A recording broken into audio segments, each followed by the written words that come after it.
I think we can talk of four teams on and off or on and off bypass, the management of ABW station, the future of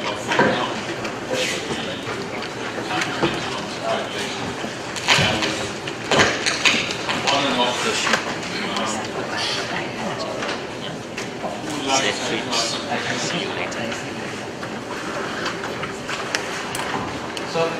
So sorry, I'm not a surgeon, I'm a pediatric cardiologist.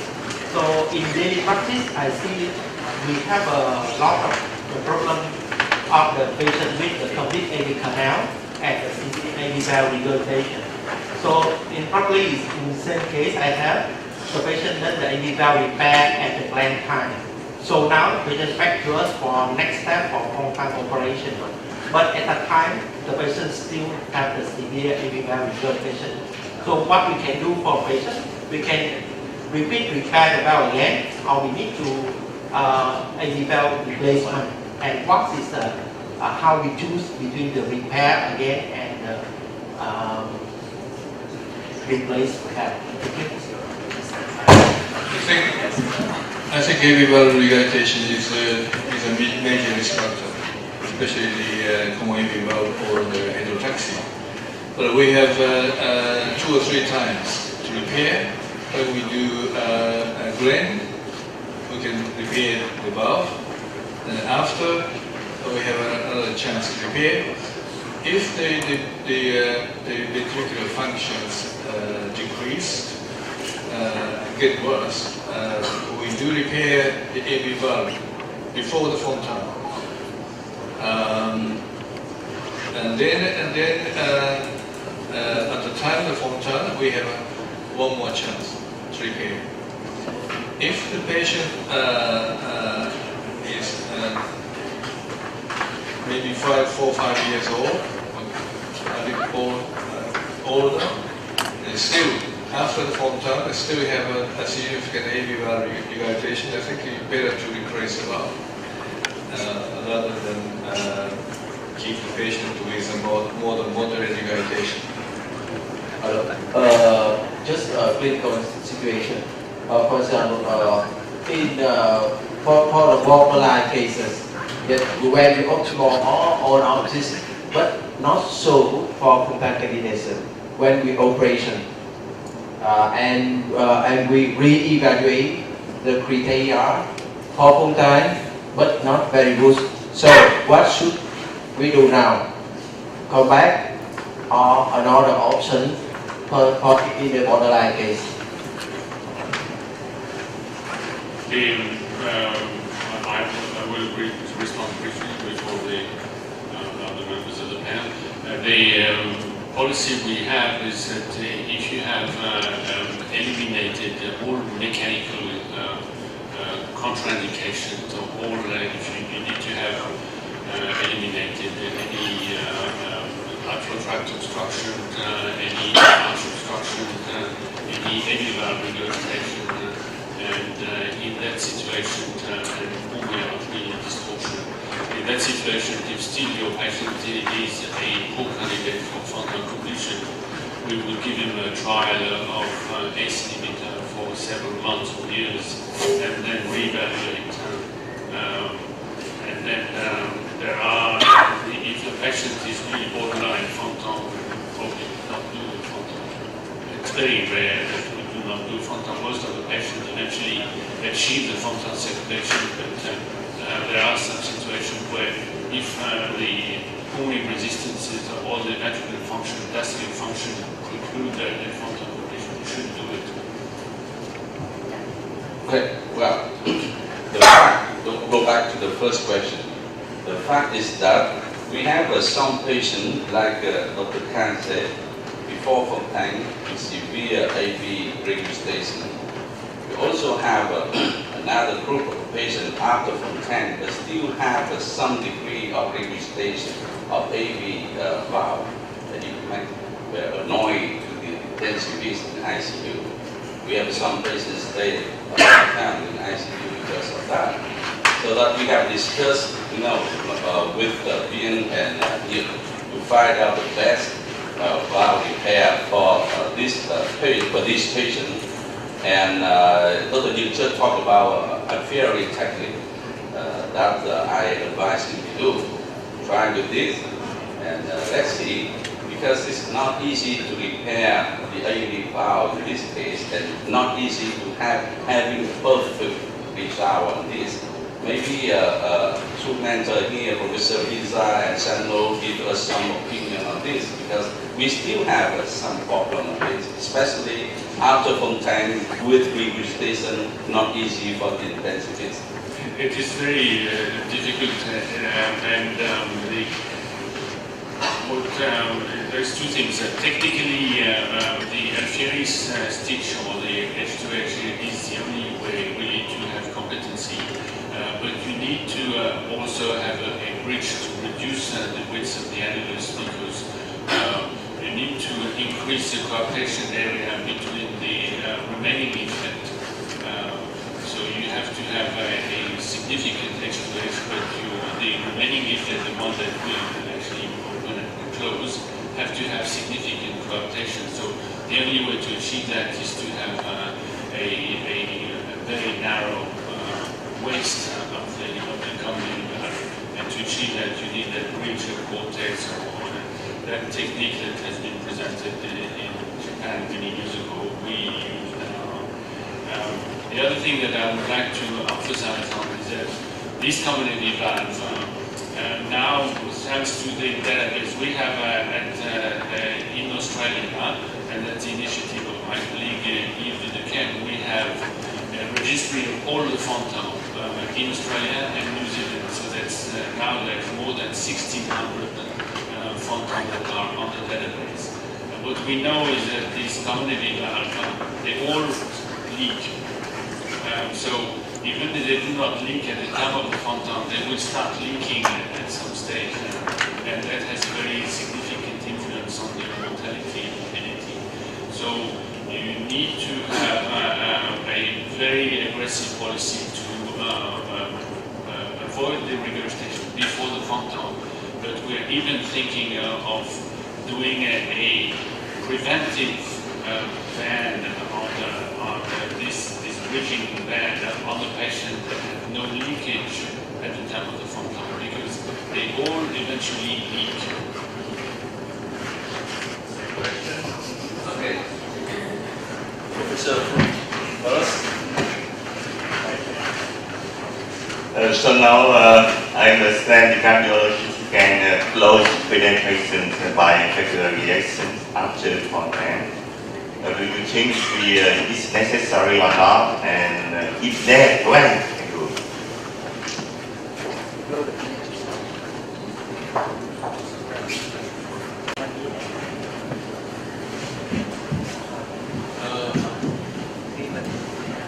We routinely create ventilation, but our series, some of the patients they close the ventilation spontaneously, especially a very good candidate whose SVC or PA pressure is low. So the discrepancy between the PA and the area is small. And some of the patients, the ventilation will close spontaneously. I think it's okay. But if once the patient have developed PAV or plastic bronchitis, then the best solution is to create ventilation. That's not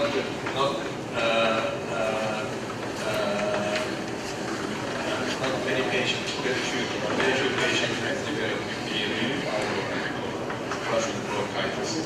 Some of the patients whose SPC or PA pressure is high, then mostly the ventilation is open.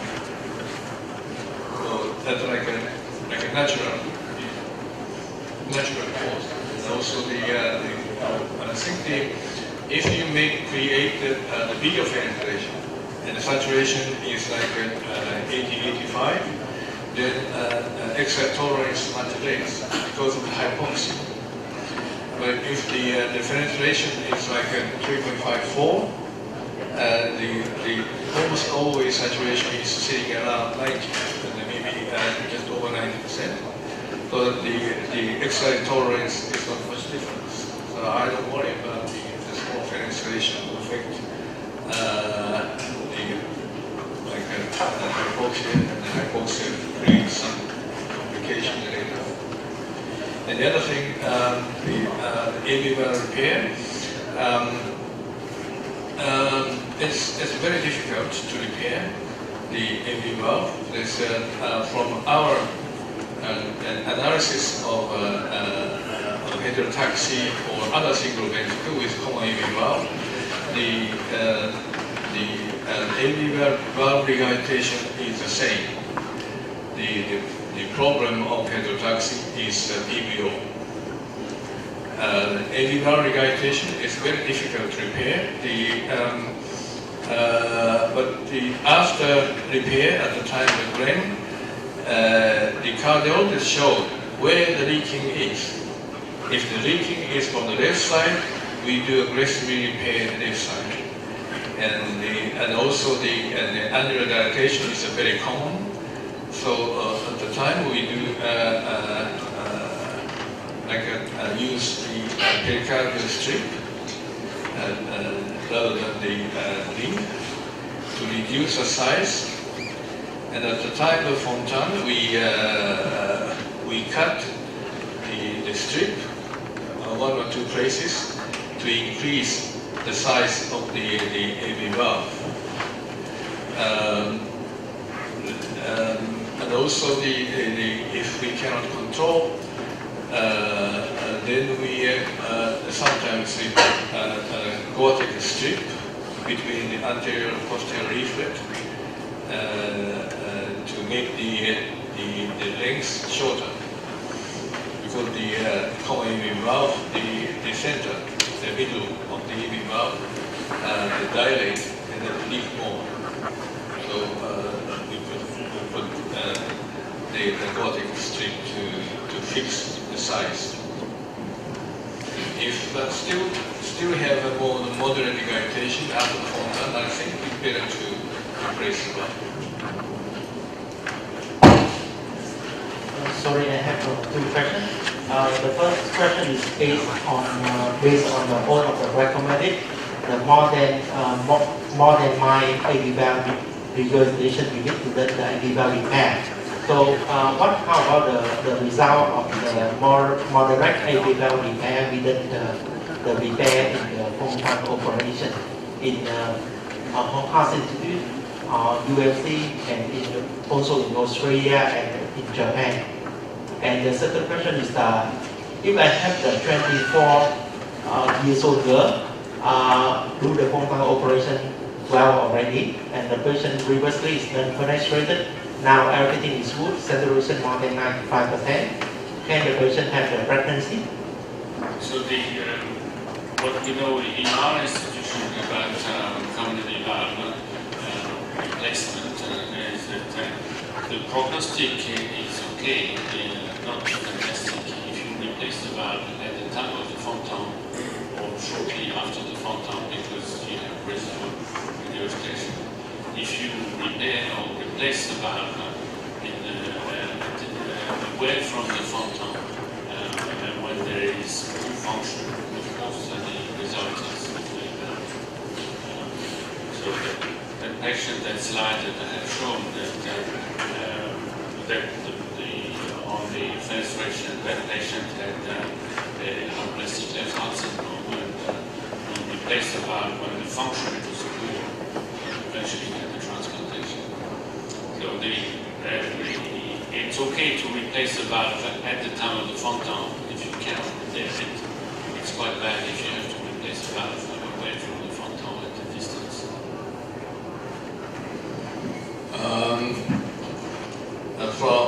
Out of over 400 cases, I replaced the valve in 3 patients. But all the patients I couldn't repair the valve. The 3 I couldn't repair. 4 or 5 times I tried to repair, I couldn't, and I gave up. But the the placement was the patient was like school age, not like 2 or 3 years of age. The other question is the pregnancy. Yes, of course, she can do. She needs to hospitalize.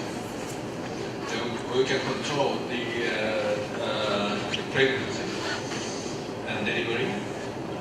If you can't, then the patient can have a child. Excuse me, I would like to have one question. Please see the president and the speakers. Yeah. Okay. If regarding the PBO for the prefrontal and frontal patient, and if the PBO is high, is there any place for sildenafil and boson in those patients or not?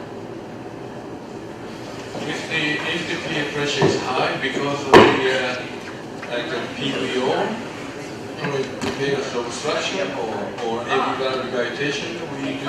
Yeah, I think PBO is pulmonary vascular resistance is high, and as Professor Sano mentioned earlier, we have to correct all the causes which might elevate the pulmonary vascular resistance. And as Dr. Yap mentioned earlier, in the case that he has to correct the AV valve, repair the AV valve, the patient died after the operation, that patient has a high PVO, high pulmonary vascular resistance. So that's why it comes from the question. No, because as I said, if we can do something surgically, we do. And if the patient has nothing to be done but surgically,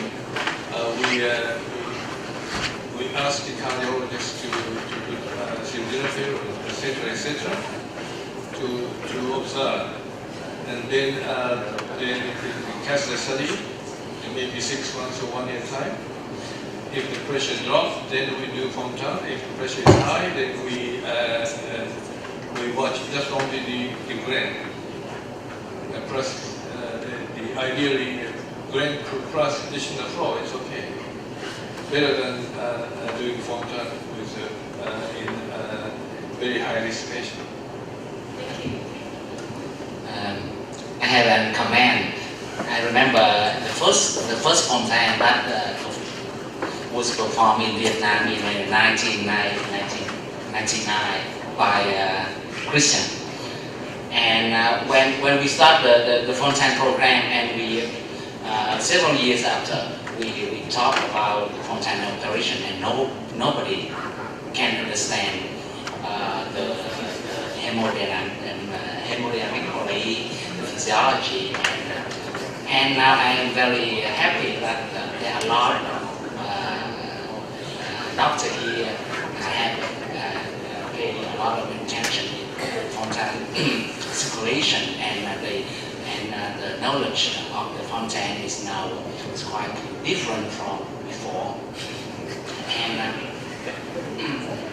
And now in Vietnam, there are a lot of hospitals can perform the Fontan in Hanoi, in Hue, and Da Nang, in Ho Chi Minh City. In Ho Chi Minh City, I think now is 4 or 5 hospitals can do the Fontan, have the knowledge, and can follow the Fontan patient. And we have a big concern about the Fontan operation. Is the anticoagulant after the Fontan procedure.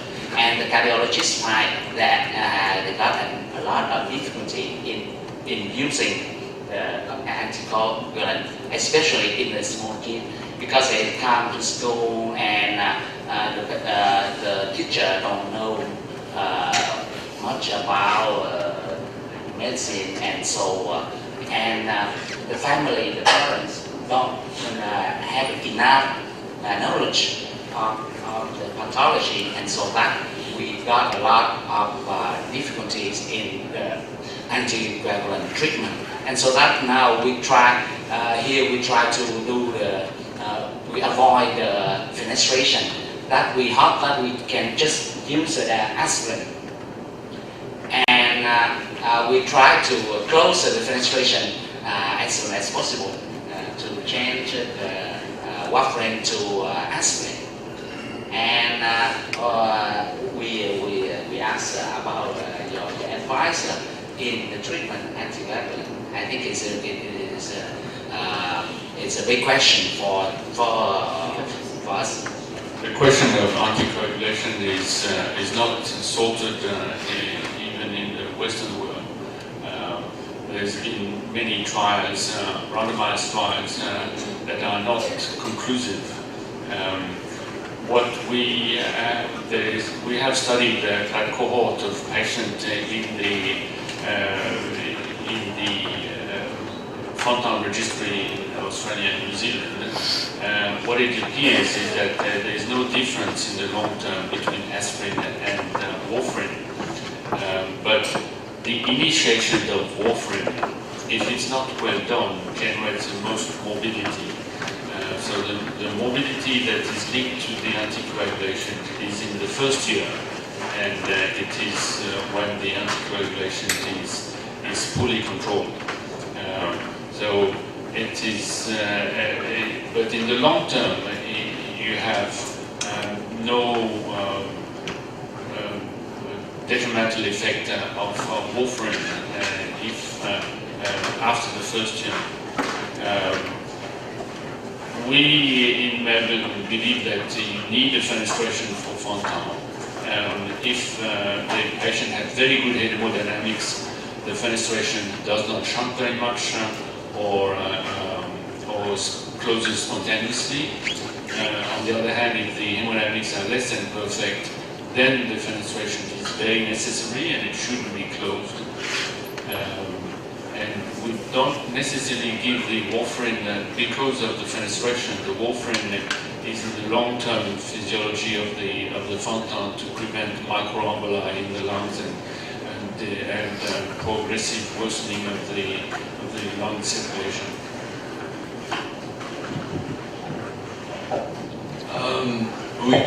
We use the warfarin to all the patients. Either the patient fenestrated or non-fenestrated. If the patient or fenestrated close, we keep the warfarin. In 1 year time, we do catch the study, and then we see the blood flow from IBCPA, very smooth and quite fast. Then some of the patients, we stop warfarin when they are going to like school. If the blood flow, even like an angio or MRI, is very slow, even if the PA pressure is lower, then we keep warfarin to all the patients. But we do not stop any anticoagulant therapy. Even if we stop the warfarin, we keep the aspirin to all the patients. Clinical case is very difficult, and I would like to ask your advice. So we have one case after operation for complete ADSD and left hypoplastic left syndrome. So today the patient is 6 months old, 6 months boy, and with severe AD1 agitation. The patient developed arrhythmia after the first operation, and the ejection fraction is very low, about 40-45%. The first time we perform operation, we perform traditional operation with a condition about 2.5 millimeter. So what should you do? 3.5 millimeter condition. With what material? It doesn't exist. Single ventricle. Single ventricle. Full nutrition. So Hypoplastic. no wood with 2.5 shunt. Yeah. The 2.5 doesn't exist. 2.5 or 3.5? 3.5.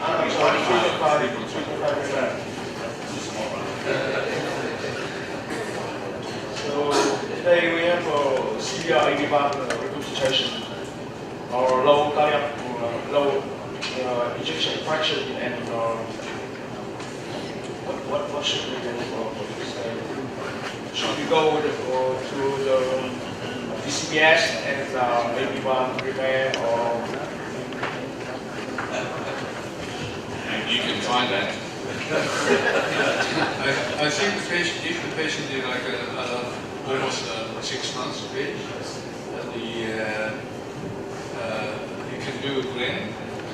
If the peer pressure is lower, even if the peer pressure is like 20 or even more, the saturation is high, that means the high flow.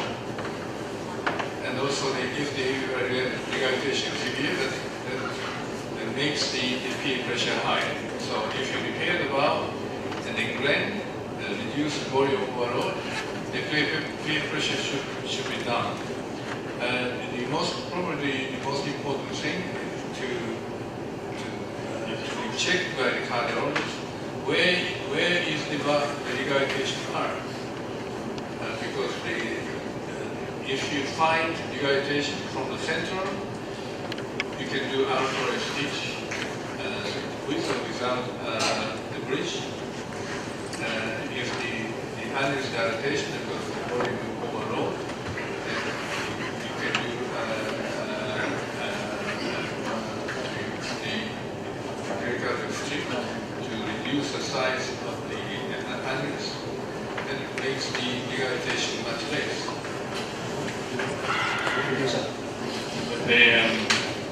The most important is that if they severely regurgitation and poor function, your patient is not going very far. What are you going to do? Thank you. Professor Subisato will now talk about the double switch operation or anatomical correction. One chapter on the anatomical correction of corrective transposition.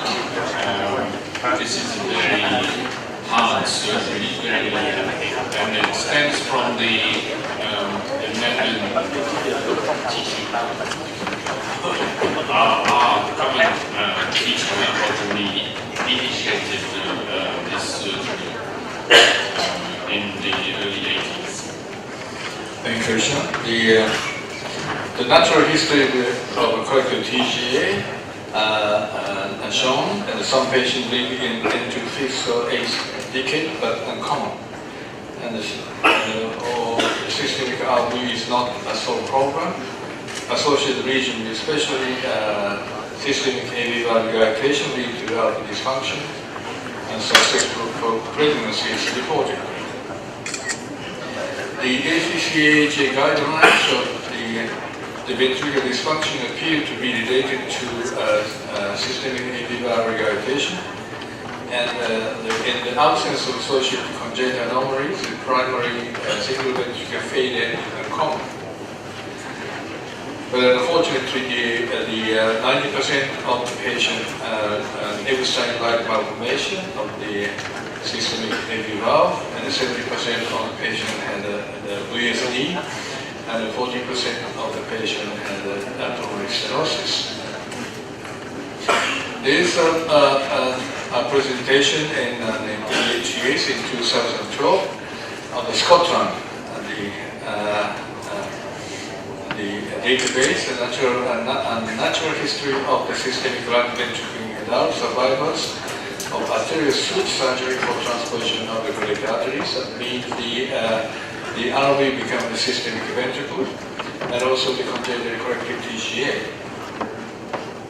On the Scotland retrospective cohort, the TGA, atrial stitch, or congenital corrective TGA, 204 patients, and the adult patient more than 18 years of age, 129 patients. The TGA 97, the corrective TGA 32. The survivors or this transplant-free adult survivors are quite similar in the TGA with atrial switch or corrective TGA. because the right ventricle is the dominant ventricle.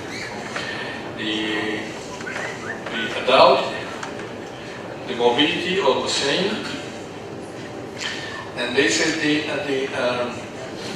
severe AV systemic right ventricular impairment or class 3 or 4 symptoms are the risk. The other published data are shown and 20 or 25 years follow-up by the Munich group was 86% survival, which is very good. And the others in Alaska, 123 patients and 20 years follow-up, 59% survival. The question is, with a relatively good survival in both systemic RV cohort, I don't know whether it is still good or not, but is there still a law for aggressive management of those with corrected TGA? This is the one patient with a 58 years old female. She had a lot of symptoms, but finally diagnosed as a corrected TGA severe TR at the age of 57 years in Tokyo. So this was more than 20 years ago. And soon after I was back from Melbourne and I was referred this old lady to us, and I said, that's corrected TGA. And the patient was severe symptoms and stayed in the ward, and the fluid was limited in 1,000 milliliters per day. And I saw the RV dysfunction due to the severe tricuspid dilatation. So I did a tricuspid valve replacement. The post-operative course was very much difficult, but finally she was approved and back to Tokyo. So that even if the patient survives, not always the patient condition is good. Or there's several options of the corrected TGA, either physiological repair or anatomical repair, so-called double switch, or 1.5 ventricular repair, or the Fontan, or just only palliative procedure, and not to do a total repair or either Fontan. There's always a debate: is anatomical repair better than the physiological repair? There's the paper from the Munich group, arterial switch, and the patient had a better long term than atrial switch group. And the mortality of heart transplant, double switch group, although the double switch group, the total mortality is 20% for the autism, 9%, 9.2%, but the heart failure or loss or arrhythmia are very common at 75%, 60%. So the double switch operation also have a lot of problems. But in fact, the most of the mortalities are soon after the surgery. Here one of the important papers published from Tokyo Women's Group. They have conventional repair 36 patients, conventional lastery, 31 double switch, 15 ascending lastery. Double switch means arterial switch operation plus ascending or master, and ascending master and the lastery in 69 patients, and the Fontan 38 patients. And then at 20 years time, the survival is quite similar.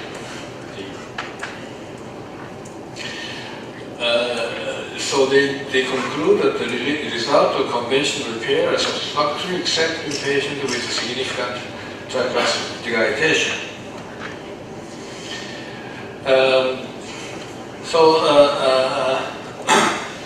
The other debate is the two ventricle repair against single ventricle repair. In the high risk ventricle repair, always prefer to conversion to single ventricle repair. So the Boston children's had 123 patients, variation 10, but total mortality is 30%, and the physiological repair 96, total mortality 28%, and the Fontan pathway is 17, total mortality 0. And the best outcome is a Fontan, and no death, no heart block. The worst outcome is the patient required tricuspid valve replacement and initial operation. This was in 2005. So what is the best way? If you compare the Fontan and double switch, there is a merit and also demerit in each. Double switch, very difficult to do, and LV dysfunction occurs if the surgery is not satisfactory.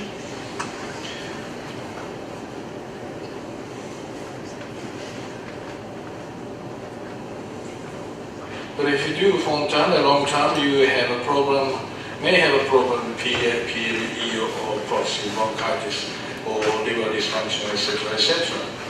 So which is better? I think the cause of left ventricular dysfunction after the double switch is a left ventricle which cannot be adapted to systemic circulation, or the AV valve aortic valve incompetence, or the coronary ischemia or arrhythmia.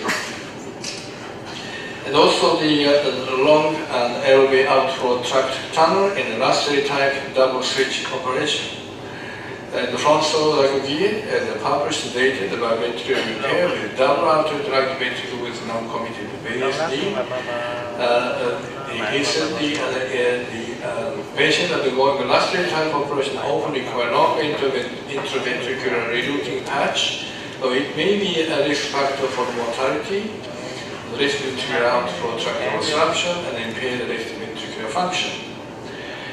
So the left-hand side, the tunnel, interventricular tunnel is short. The right-hand side is quite far away. In these categories, it may be better to do a decadal or double root translocation or half-ton translocation rather than simply close the VSD. We published the data, the impact of the length between the top of the interventricular septum and the aortic valve on the indication for the biventricular repair. So the TGA, VSD corrected TGA up to 2009, the 43 patients, the median age is 28 months, body weight 11, ejection fraction mean 65. We lost one early death and 3 late deaths. LV outflow tract obstruction, 4 patients. So 2 patients out of 3 late deaths due to the LV outflow tract obstruction, and rate arrhythmia 3 patients, and we leave with 8 patients. There is the length between an interventricular septum and the aortic valve. Then we divided 2 groups. Group A is the length is less than 80% of normal LVDD, and group B is more than 80% of normal LVDD. it means that group B is a much longer, requires much longer tunnel. Then the group A had a 34 patient, group B, the long tunnel had a 9 patient. And interventricular and the length in group A, the mean is 16, and the group B 26 millimeters length. So then we found that in group A, in a short interventricular tunnel group, we have no RE unlate days up to almost 20 years. But on the other hand, group B, and 4 patients out of 9 died. 1 RE death and 3 day death. And the post-operative left ventricular outflow tract obstruction is very rare in group A compared to group B. So the risk analysis is the length. So the expected survival in group A is 100% survivors, and the group B is much less. You see,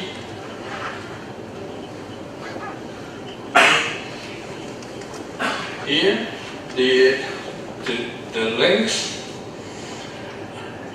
from here to here is quite far away. Very long interventricular tunnel. If the patient is in corrective TCA like this shape, we do Fontan. If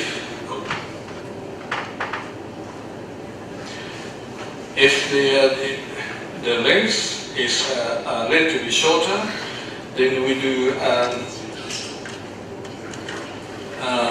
double switch. If the patient and the pulmonary aneurysm is size is more than half of the systemic aortic valve, we do pulmonary translocation too. So the corrective TCA 38 patient, the anatomical repair is a double switch 21 and 1.5 ventricular repair 4. So the sending lasted 11 and 3 days because all the patients, all 3 patients are long tunnel group B. The conventional repair 2 cases and the TCPC 11. Our indication of TCPC was shown that the length is far away. So the mortality is 0. So the indication of non-anatomical repair is adult with low LV pressure in 2 patients and difficulty interventricular routing because of the long tunnel in 7 patients and or the inlet or small VSD. The operation after ventricular repair, the outward tract regurgitation got all the last study in group. So the double switch operation and in arterial switch plus sending, we have 3 patients. They older than 10 years of age. The oldest child is 16 years old. So these 3 patients we did at the PA banding 2 times.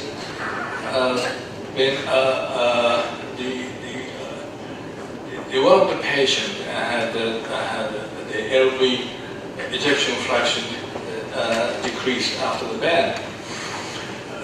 But it's in the younger child, LV function does not decrease, so it's better to do a band in the early age. One of these patients died later because of the arrhythmia. So the double switch and the LV training and 11 patients from 9 months to 16 years. We have no mortality. But the freedom from the operation and in the TCPCs is 0. But we have legal RV outflow tract reconstructed, the change of the conduit in the patient with setting the resting group. Some of the patients with dextrocardia, the atrium is small. We do half setting, so double switch with half setting. This is I think very good operation, especially to these dextrocardia patients, to avoid artificial obstruction and to avoid RV dysfunction. And we also use the pulmonary loop translocation. And in case of pulmonary aneurysm is relatively large, I do not like to do double root translocation. Instead, we do a double root pulmonary loop translocation. This is the effect of pulmonary loop translocation. The LV outflow tract was 22 millimeter before the operation, and after double switch with pulmonary loop translocation, the length shortened to 18. This is one of the merit of pulmonary loop translocation. So the diagram of the management of all the corrective TGA. If the length is longer, then we do TCPC. Otherwise, we do double switch.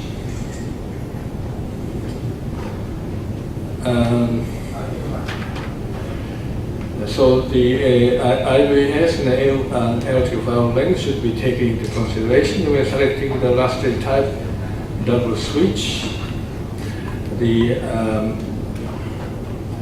Well, thank you very much for your attention. Would like to ask a question about corrective transposition anatomy operation. I have some questions.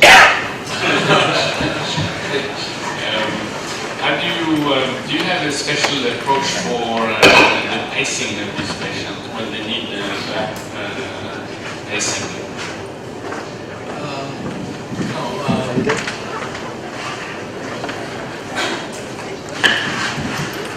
We put the pacemaker lead to all the patients.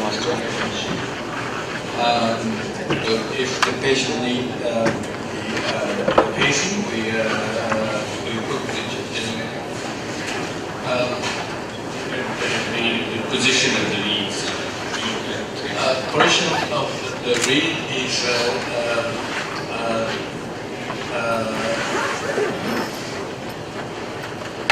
nearly like an apex. Apex of the left ventricle. Yeah. Anatomically left. If the patient have like this synchrony, theoretically better to put barbituric pacing, but we have no experience with this. We have started to use biventricular pacing in corrective transposition with great results. And the pacing leads at the base of the anatomical left ventricle and the apex of the right ventricle. With the pace of all patients? No, but in case of we have 32 patients. I can't remember exactly the numbers, but 8 of them need pacings before the anatomical correction, and we have 6 at the time that have a heterogenic block. So that's almost half of the cohort has a pacing infection. And an example, you have a patient with corrective transposition, unrestricted PEC, no homostasis, 2 months old. What do you do? No homostasis. we do double switch.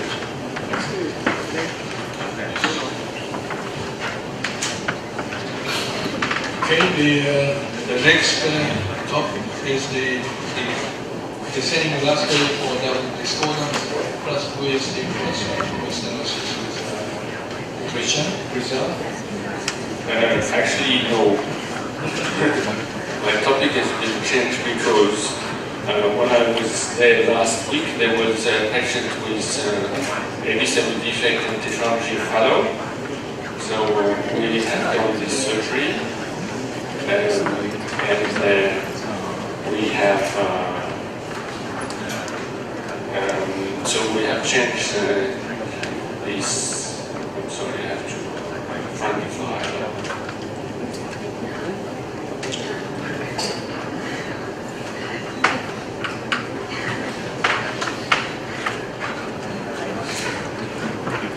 So we have changed the topic to visible defect and tetralogy fallow. There are 6 patients with Nikaido and Senning, which is the alternative that has been mentioned by Sunji. So I will go very quickly. We have 32 patients, 96 is the time when I started the Children's Hospital in 2015. 3 types of anatomical correction, 21 doubles with 5 Senning and Mastelli, 6 Senning and Bex Nikaido. We call it Bex Nikaido because the Nikaido, as it is known, it was initially described by Bex and Lecomte. So in French I call it Bex and Nikaido.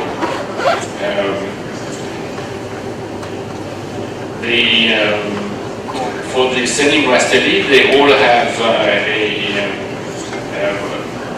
pulmonary stenosis.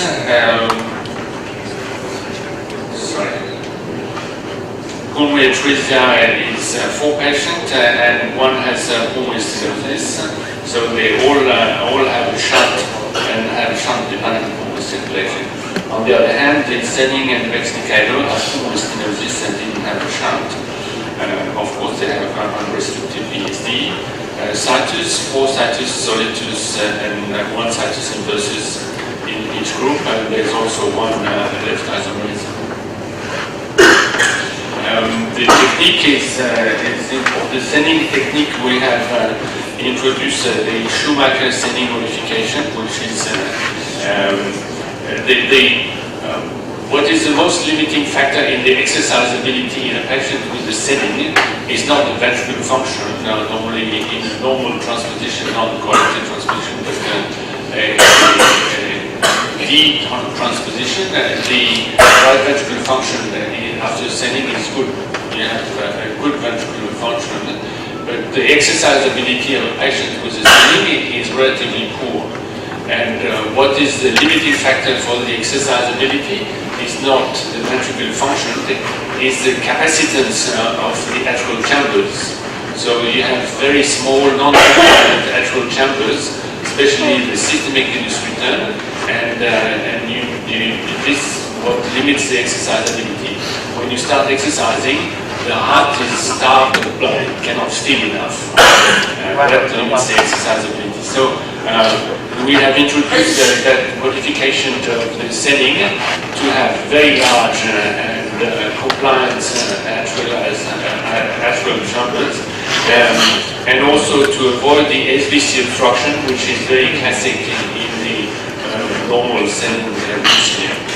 So what is important is the extension of the systemic venous channel with a patch, a longitudinal patch that will extend the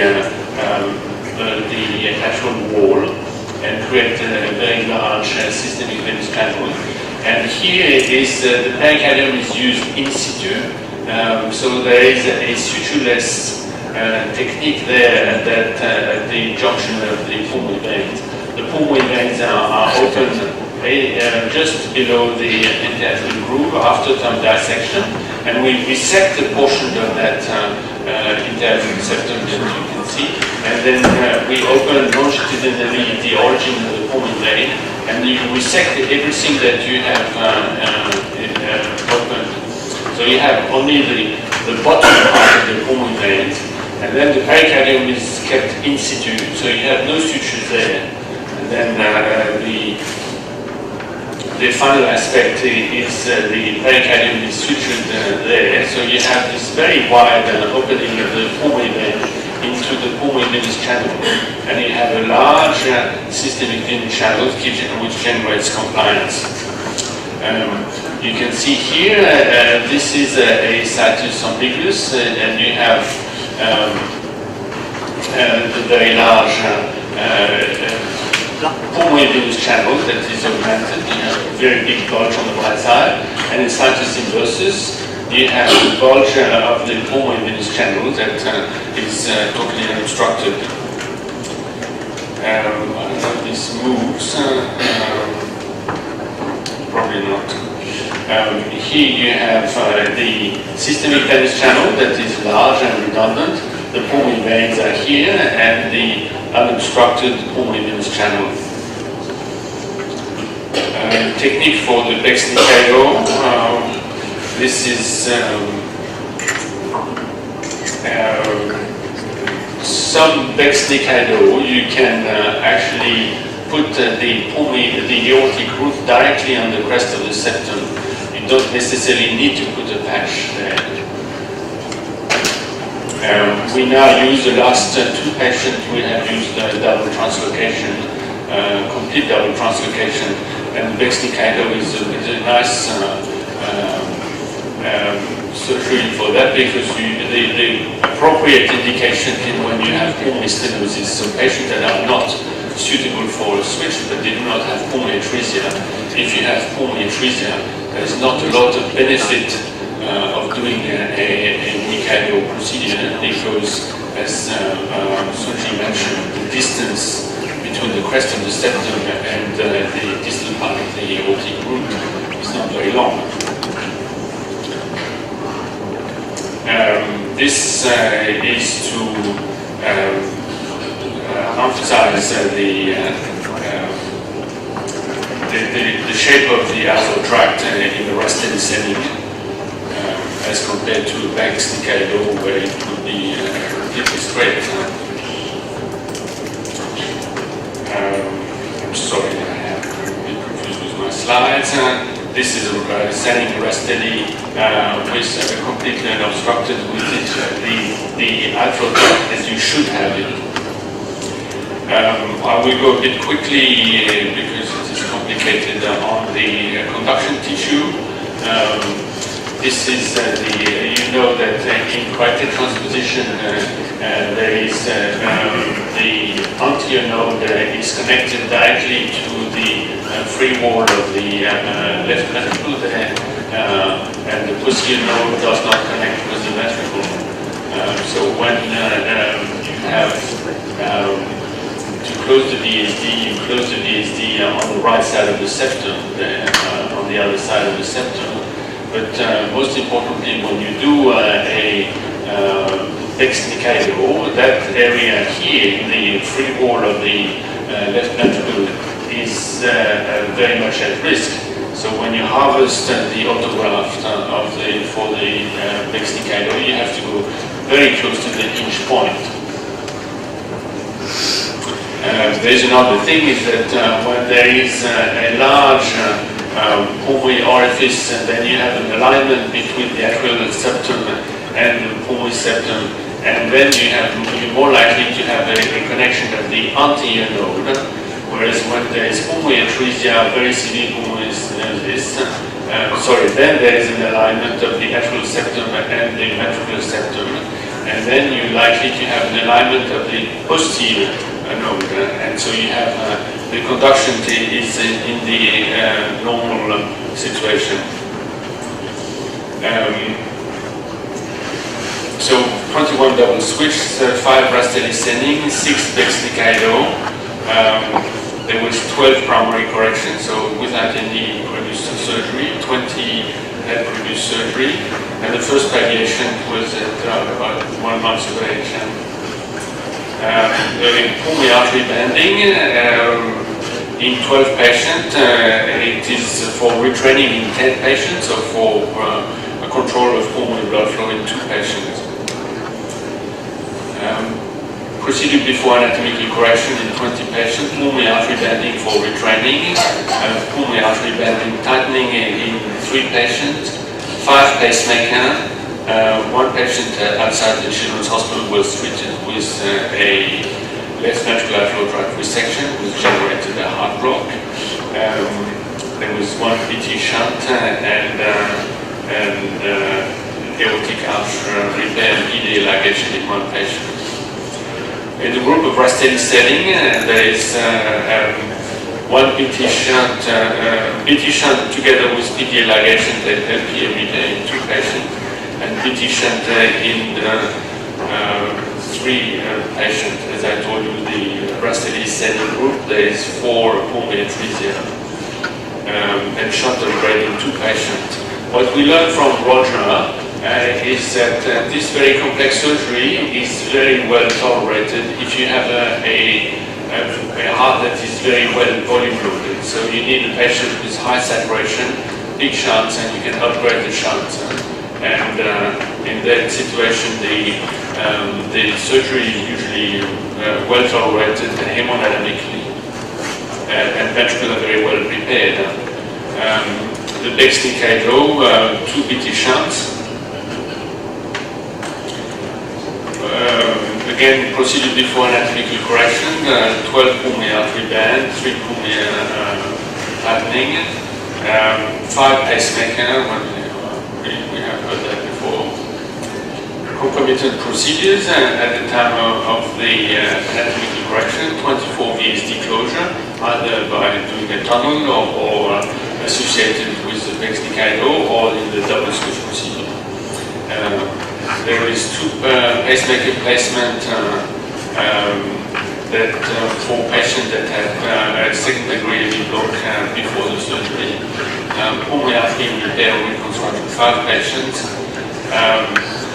Noticeable is 2 microvalve repair in the group that is the group with Bexnicado, when we have a straddling of the valve, and so you have to reposition part of 1 papillary muscle or 1 papillary muscle completely.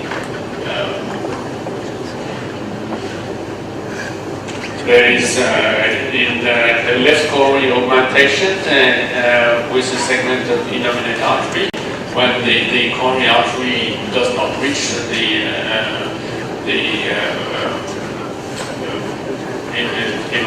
arterial switch, when the coronary artery cannot reach, rather than doing complex patches to augment and create a tunnel for the coronary artery, you use a short segment of the innominate artery and extend, and then your coronary artery can reach. It's easy to do and very quick. We have LVAD for retraining 2 patients.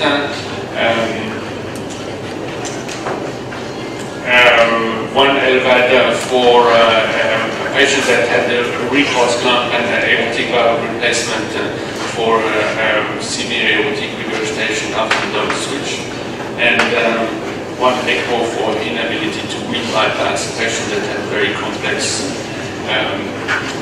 surgery and didn't work that well technically.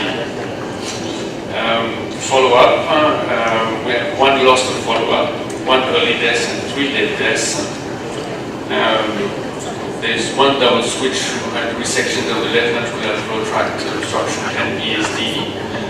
The left ventricular outflow tract obstruction was so tight that it had generated very low pressure in the pulmonary artery. The pulmonary artery and the pulmonary root was very weak. So after the double switch, it dilated enormously. And the patient had aortic regurgitation. He was scheduled for elective or semi-elective reoperation. He was admitted for reoperation and died in the night before the surgery. Double switch with VSD, congestive cardiac failure, stenosis of the pulmonary venous channel. That was before we introduced the Schumacher modification. And he died of right heart failure. could have been prevented by a simple reoperation of the sending if it had been referred to us at the right time. And one patient had again a pulmonary channel obstruction, had the reoperation that was successful, but he remained pulmonary hypertensive afterwards and died of right heart failure. And one patient who had these very technical, difficult technical issues had eventually cardiac transplantation. 7 pacemaker, 1 aortic valve repair, 2 sending revisions, and that's the yearly reoperation. And in the late reoperation, pulmonary venous baffle revision, 5 patients. Again, this is before we introduced instrumental modification. 1 patient eventually had a bad toll and is doing very well. We have 25 patients in NYHA1 amongst the 27 survivors. There's 1 has a transplant. There's 1 in NYHA1 and 2 and 1 in NYHA3. Freedom from reoperation. This is really the weak point of this whole strategies, and the reoperation are quite common. So we identified 3 issues. First issue is aortic regurgitation. We believe that with the minimal usage of pulmonary artery banding, for example, patients with unrestricted VSD, no pulmonary stenosis, we would do a double switch without pulmonary artery banding for protection. And patients who would need patients that have neonates or young infants with severe tracheostomic regurgitation or RV dysfunction, we would do a double switch without training. And then the placement of the pulmonary artery band is quite critical when you do need to retrain. 2 mechanical valves, 1 intraoperative after the pulmonary artery band, 1 postoperative aortic valve repair. So the univariate analysis for aortic regurgitation dysfunction, for aortic regurgitation aortic valve dysfunction, the pulmonary artery band is a significant risk factor. The second issue is ventricular function. We have 19 patients amongst the 26 survivors that have a normal, strictly normal LV function. We have 5 patients with mild LV dysfunction, 5 with ejection fraction between 42 and 54, and shortening fraction between 26 and 32. 1 moderate LV dysfunction and 1 severe LV dysfunction who had LV dysfunction before the surgery, 1 transplant. This is not true anymore. We have restudied that the group and the pulmonary artery band and pacemaker are not a risk for ventricular dysfunction, but the age at the double switch is a risk for ventricular dysfunction, and the late training is a risk for ventricular dysfunction. And the third issue is the pulmonary venous baffle stenosis, and we have, since we have introduced that modification of the setting with the Schumacher modification, we have no longer a problem with the pulmonary venous baffle. So in conclusion, the anatomical correction for corrective transposition using one of the 3 procedures provide excellent clinical outcome. Patient can really good functional ability, but we have LV dysfunction in 1/4 of the patient, even though it's mild LV dysfunction. It is stable, it is not worsening, it is stable. We think that pulmonary artery banding should be performed early and carefully with a low threshold. We can do neonatal or infant surgery to avoid training or protection. And we believe that the setting modification provides a large compliant chambers that prevent pulmonary venous channel obstruction. And we have half of the cohort have a pacemaker. Thank you. question. The coronary valve is elongated and there is a waist at the level of the inlet VSD, and this is a weak point. The inlet VSD can, when it's very deep or when there is high pressure or when there is volume loading, this waist will disappear and there is a valvular station between the superior and inferior bridging leaflet. So the shape of the VSD patch is very important. You have to reduce the width of the annulus at the level of the waist, at the level of the VSD, and you increase even that shortening to increase the height of the coarctation between the superior and inferior bridging leaflet. And you do that by creating a slit into the VSD patch. Very important is to measure the height of the superior and inferior bridging leaflet independently and excluding the tissue that is required for the coarctation, so that only the short segment that is between the ventricular and atrial cavity, but not the one that is the coarctation there.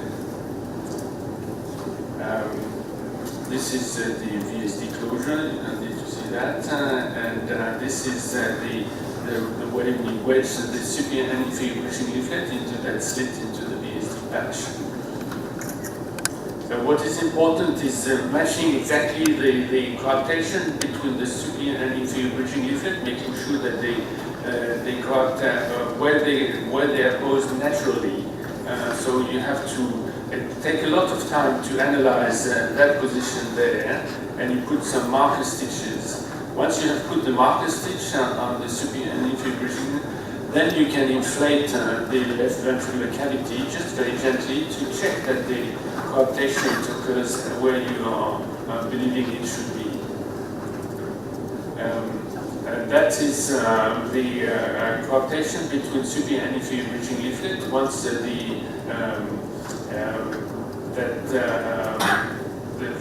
superior and inferior bridging leaflet have been transfixed by the series of lateral suture. What is important is that you can choose actually what level on the apposition between superior and inferior bridging leaflet. You can choose where you septate the left and right epivalve, and you can enlarge the size of the left epivalve or enlarge the size of the right epivalve. If you put your, you can also, once the ventricle is loaded, you have to remember that the septum will move away from the posterior wall, and that creates a gap between the superior and inferior bridging leaflet and the left lateral leaflet. So it's better to have your septation further into the right side of the common epivalve, and then that position will remain that way when the ventricle is loaded. So having said that, this is a technical issue that are very important to create all the conditions for a competent left epivalve. We can go into the tetralogy with common episodic defect. The key feature is the outlet extension of the VSD, which creates even more instability of the common epivalve. And here you have another view with the subpulmonary obstruction and the hypertrophied right ventricle, hypertrophied trabeculation in the right ventricular outflow tract, and the outlet extension. At the Children's Hospital, all the tetralogy have a transatrial transpulmonary repair. Since 1980, all AV7 defect have a dual patch technique, and we have introduced in 2000 almost systematically the detachment of the superior bridging leaflet on the right side to gain access to the right ventricular outflow tract to do the resection, and also to have a correct placement of the VSD patch on the outlet extension. So technically, this is how the superior bridging leaflet is detached. It is exactly at the hinge point, so that you have tissue that has some substance and then can hold the suture for the reconstruction. And that gives you very good access to the right ventricular flow tract, and you can do your resection very easily. And then you can do the VSD closure easily. The VSD patch has a special shape. In the case of a regular tetralogy, you'll have a small extension.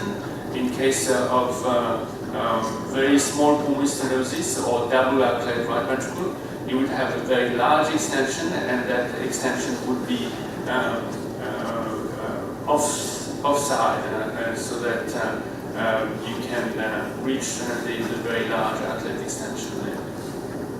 This is the shape of the patch. This is the measurement of the superior and inferior bridging leaflet, the height of the VSD, and this is required for the outlet extension closure.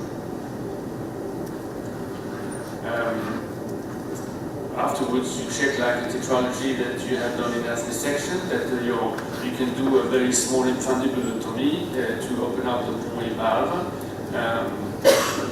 But you know that your right and left AV valve will be competent. At the Children's Hospital, we had 48 patients between 1980 and 2010, so 30 years follow-up. The patients are divided like that. So 48 patients, 4 hospital mortalities, and 6 late mortalities. So it's significant, at least to our standard, it's quite high.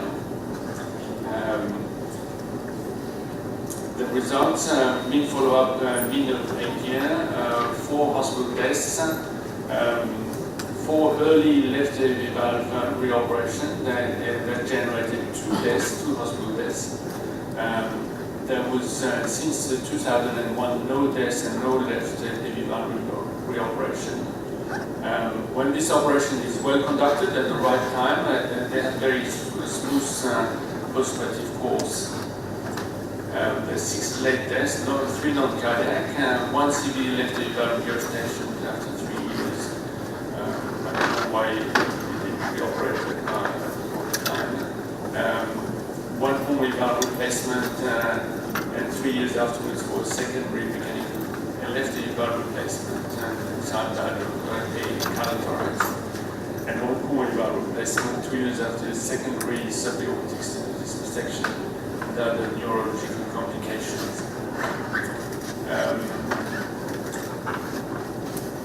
44 hospital survivors, 14 patients had 28 reoperation, 9 left AV valve reoperation.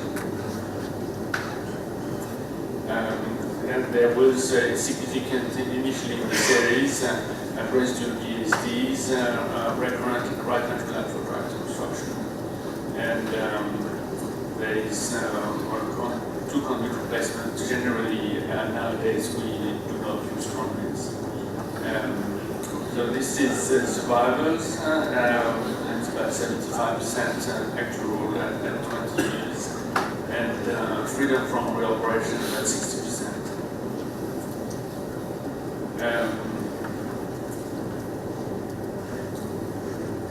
There is otherwise no Down syndrome, no risk factors identified other than some slight protective effect of this Down syndrome. There is a era effect, so after 2000, no late death. There is 1 hospital death.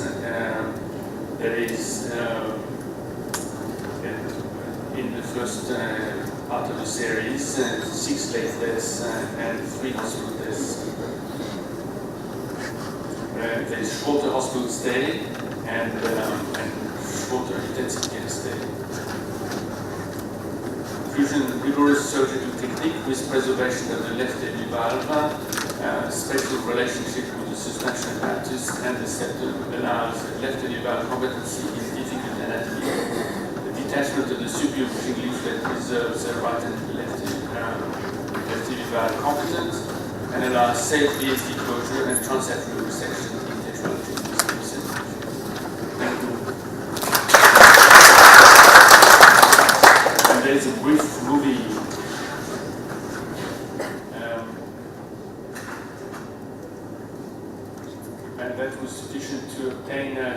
required orifice and will have a competent pulmonary valve eventually. The analysis here, you have the superior bridging leaflet. This is the reference point.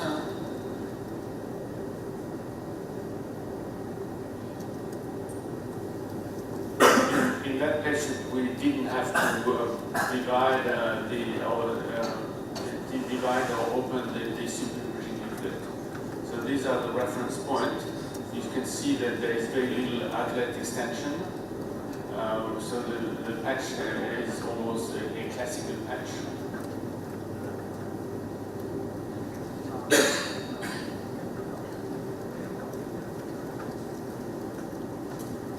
The patch is secured with running suture on the crest of the septum under the superior bridging leaflet, and to the right of the septum under the inferior bridging leaflet.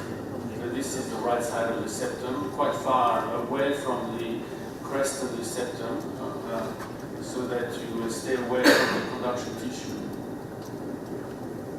The last stitch this is still the right side of the septum.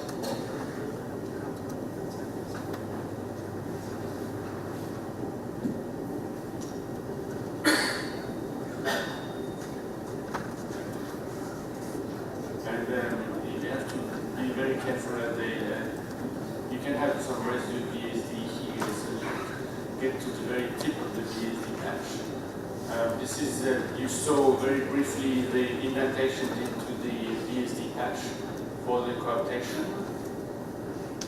We use the piece of silk that we have used as a reference before.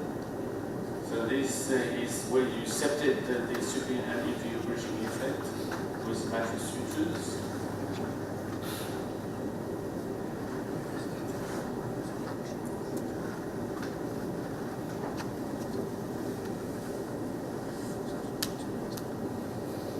And it's a bit difficult to see here, but this is the wedging of the coaptation of the superior and inferior bridging leaflet into the patch.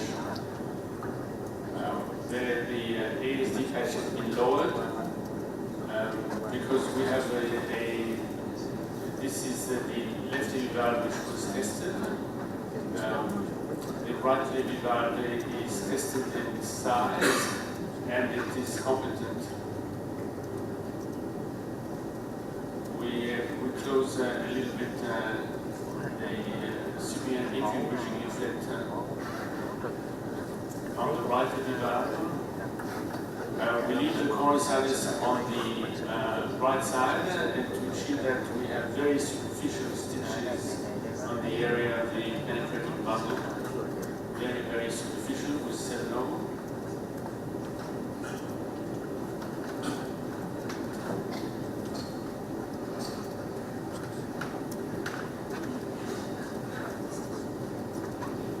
Then the right pulmonary artery is augmented with hashimotogus pericardium treated.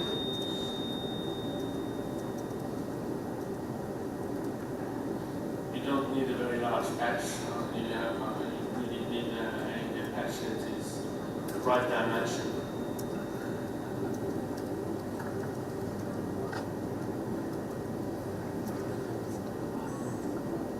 What you haven't seen is that we have tested the right and left pulmonary arteries, making sure that they have the requested size. Any size that is insufficient, you need a separate augmentation. You haven't seen that we haven't closed the cleft, we leave the cleft open. My English is not good, so I would like to present my topic by Vietnamese. Sorry. Như các thầy anh có biết thì bệnh Einstein này thì là do cái van ba lá bám thấp về phía mỏm tim, cho nên là đây là cái bệnh của bệnh lý của thất phải và của van ba lá, dẫn đến là hở van ba lá, suy thất phải và những cái biến chứng chủ yếu là hở van ba lá và suy tim và có thể dẫn đến tử vong. Thì điều trị thì có món nội ngoại khoa. mục đích của cái nghiên cứu, của cái bài trình bày của chúng tôi là đưa ra những cái kinh nghiệm trong phẫu thuật, trong chẩn đoán, trong phân loại, trong chỉ định phẫu thuật, cũng như là những kỹ thuật mà đã áp dụng tại bệnh viện Tim Hà Nội.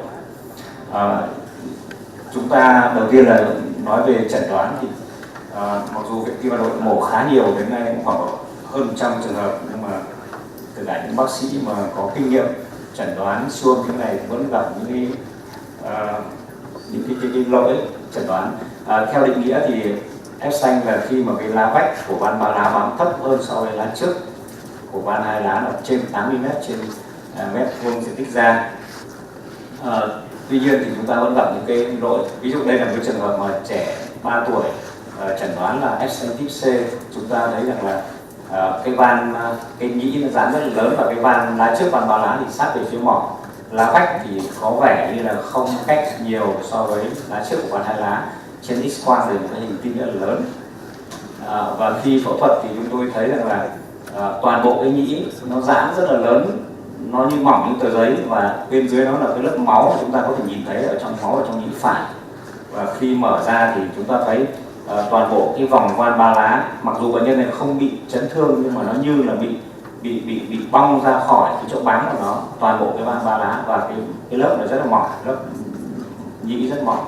Và sau đó thì chúng ta thấy là cái van nó không bám thấp mà nó bị xa về phía mỏ tim.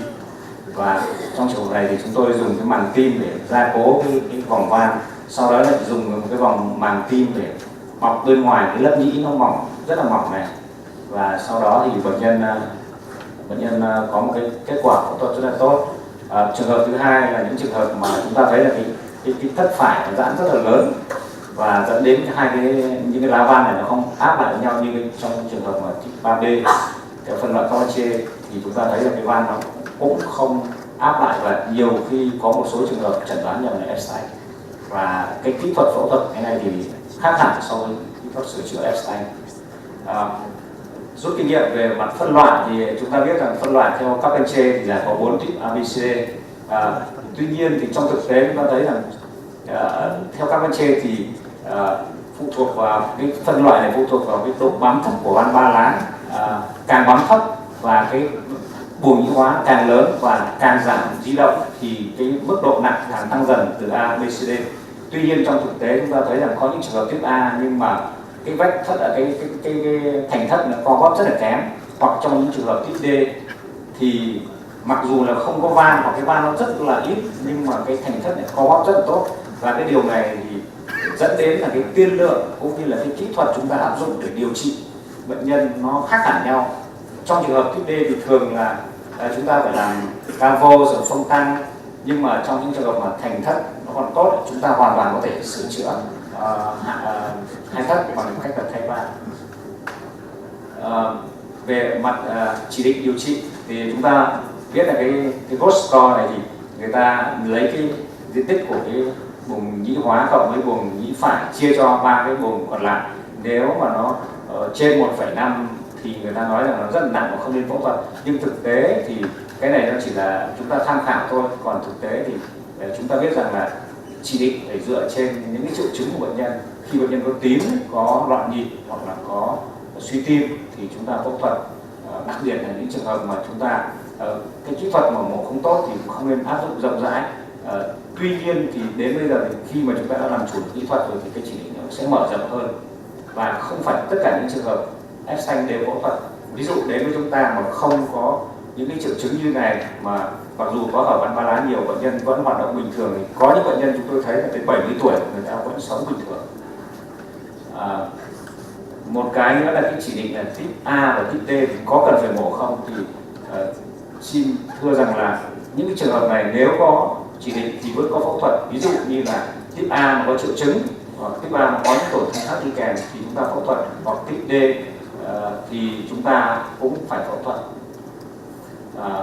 Đây ví dụ như một trường hợp về type D, khi mà chúng ta mở ra thì tim đập rất là nhĩ trái nhĩ phải rất là căng, và mở ra thì hầu như không có một cái tổ chức van nào cả. Nhưng mà vì cái thành thất nó còn dày còn tốt thì chúng ta đặt một cái van ba lá và kết hợp luôn làm một cái Glenson. Thì sau đấy thì bệnh nhân ra viện với cái triệu chứng rất là tốt và hoàn toàn khỏe mạnh.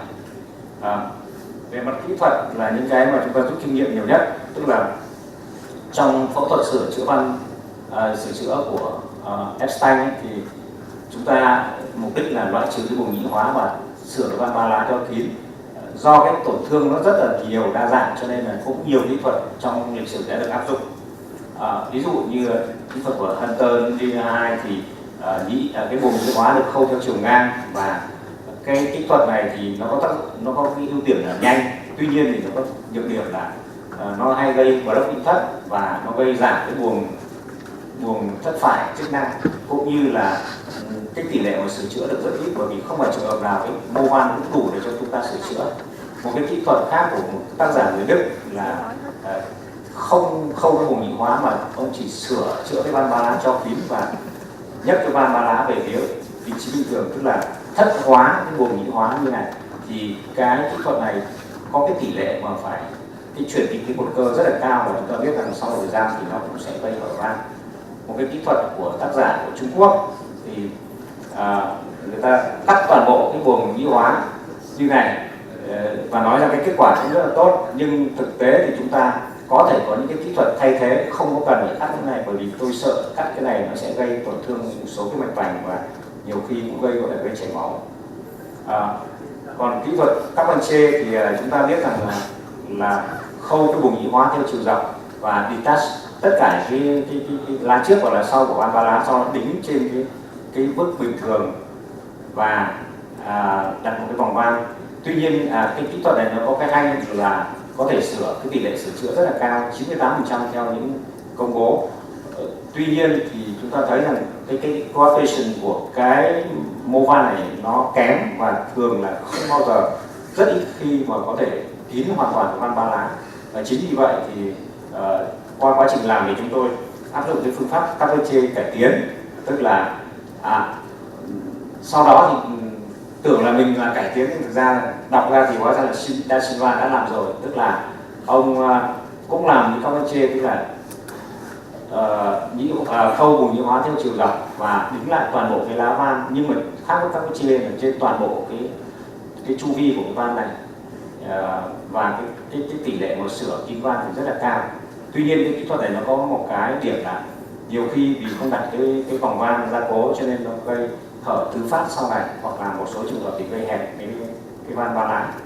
Thì tại bệnh viện Tim Hà Nội thì chúng tôi cũng làm theo các bạn trên nhưng có cải tiến, tức là cũng khâu theo cắt cái van ba lá khỏi chỗ bám, khâu theo chiều dọc buồng nhĩ hóa. Đây là cái buồng nhĩ hóa sau khi ở bên ngoài chúng ta đã xác định, chúng ta khâu, sau đấy đính lại van ba lá trên cái chu vi của nó. Đây. Và cuối cùng là đặt một cái vòng van hoặc một cái giải vật liệu nhân tạo. Đây được những cái này được sơ đồ hóa, và hoặc là trong những trường hợp, đây là cái trường hợp mà gần như chúng ta không thấy mô van, đây buồng thất phải mà khâu hầu như không có lá mô van, chỉ còn một chút dây chằng và mô van của cái 1/3 của phía trước của lá trước. Và trong trường hợp này thì chúng tôi cũng dùng cái màng tim khâu toàn bộ cái mô van ba lá, và sau đó thì sửa. Thì những trường hợp này cũng rất là cái độ áp của van rất là tốt và nó kín. Thì chúng tôi có thể tóm tắt ở bệnh viện Tim Hà Nội thì như sau, tức là những cái trường hợp mà buồng nhĩ hóa nhỏ, nhất là ở trẻ nhỏ, thì chúng ta không khâu hẹp buồng nhĩ hóa lại mà chúng ta chỉ sửa van, và luôn luôn dùng cái la vách của van ba lá, và luôn luôn khâu toàn bộ cái mô van trên toàn bộ chu vi của lá van, và tránh cái tổn thương bó hít bằng cách chúng ta khâu thấp xuống một chút, và luôn luôn là dùng vòng van cho những người lớn hoặc trẻ em thì chúng ta có thể dùng màng tim để gia cố cái phần van để cho nó tránh những tổn thương bị bung cái mô van. Và chúng ta trong những trường hợp mà chúng ta tiên lượng rằng có suy thất phải sau phẫu thuật hoặc có chứng cung ứng tim thấp thì chúng ta làm thêm phẫu thuật Glenson. Tại Viện Tim Hà Nội thì qua 10 năm, từ 2005 đến 2015 chúng tôi phẫu thuật cho 90 trường hợp, thì tất cả các trường hợp đều có triệu chứng, và tuổi trung bình là 19, thấp nhất là 3, cao nhất 54. Cách đây 2 ngày thì có phẫu thuật một trường hợp là 61 tuổi, có kèm theo stent tuyếp C cộng với hẹp hai lá rất khít, thì cũng kết quả sau mổ cũng tốt. chúng ta thấy theo phân loại các quan chê thì có đầy đủ các cái tip, trong đó có 5 trường hợp tip đi. Ở đây thì chúng tôi phải thay 3 trường hợp thay van và các cái tổn thương phối hợp. Đây là những kỹ thuật phối hợp. Cái kết quả sau phẫu thuật thì ngay sau phẫu thuật thì chúng ta thấy cái tỷ lệ cái LIHA sau mổ có sự cải thiện. Cái van ba lá không có trường hợp nào bị block nhĩ thất, và cái van ba lá sau phẫu thuật thì cũng tương đối kín, có một trường hợp ở nặng 3/4 là 2 trường hợp. Cứ không có trường hợp nào bị block nhĩ thất. Trong 90 trường hợp này có một trường hợp tử vong, 3 trường hợp phải phẫu thuật gland, phẫu thuật nặng sớm, và có một trường hợp tử vong do bệnh nhân bị chảy máu do bị Osle và gây bung cái chỗ canal động mạch chủ của bệnh nhân tử vong. So sánh trước và sau phẫu thuật chúng ta thấy có cái sự cải thiện về độ hở van ba lá cũng như LIHA. Và sau trong một thời gian theo dõi là trung bình là 68 tháng với 50 bệnh nhân thì chúng tôi thấy là cái tỷ lệ suy tim cũng giảm đi rõ rệt và cũng không có trường hợp nào bị lấp nhĩ thất. Cái van ba lá thì có một trường hợp phải phẫu thuật thay van, bởi cái trường hợp này là trẻ nhỏ, chúng tôi dùng màng tim để tạo hình toàn bộ, sau đấy thì nó bị co rút theo thời gian và sau đấy hở và phải thay lại van tim. So sánh với các tác giả khác thì chúng tôi thấy với cái tỷ lệ tử vong và cũng như tỷ lệ mổ lại thì cũng tương đối là khả quan. Và chúng tôi xin đưa ra một số cái kết luận như sau. Thứ nhất là cái kết quả của cái phương pháp các con trên cải tiến trong phẫu thuật sửa đổi của Einstein tại bệnh viện Tim Hà Nội là khả quan. Thứ hai là luôn luôn là nghĩ đến sửa van trước khi mà thay van hoặc là làm Glenson đơn thuần, và trong một số trường hợp thì làm Glenson kết hợp với sửa van hoặc thay van thì sẽ cải thiện cái tỷ lệ biến chứng như tử vong cho bệnh nhân. Xin cảm ơn sự theo dõi của quý vị.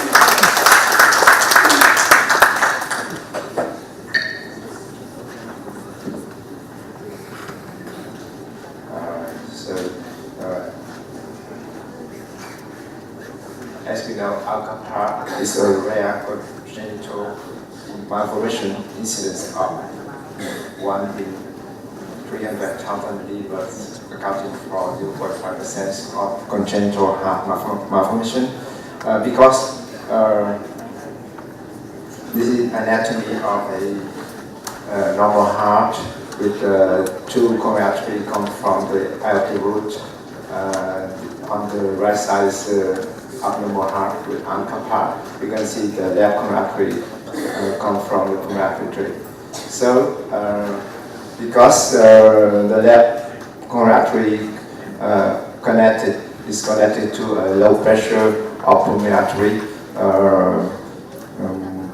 and left coronary artery is supplied of blood from the right coronary artery by collateral vessel. This blood steal syndrome happen, and we can see the flow from the left coronary artery to the pulmonary artery. It's a congenital myocardial ischemia. In the newborn patients, it may be asymptomatic because we still have a high pulmonary artery resistance and high pulmonary pressure. But when the periods ended, the steal syndrome happened, and this may have a myocardial ischemia.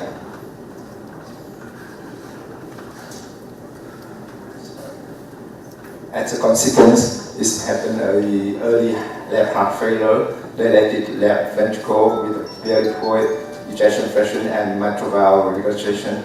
And very often the patient have a late presentation or delayed misdiagnosis. We can see the flow from the left ventricle, left coronary artery come into the pulmonary artery. This is the key images for this diagnosis. On coronarography, we cannot put the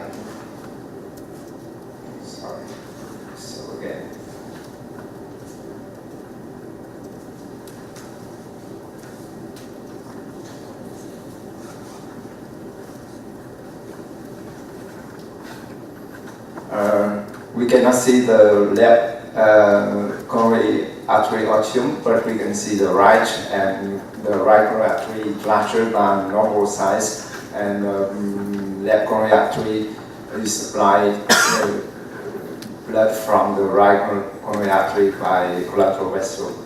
And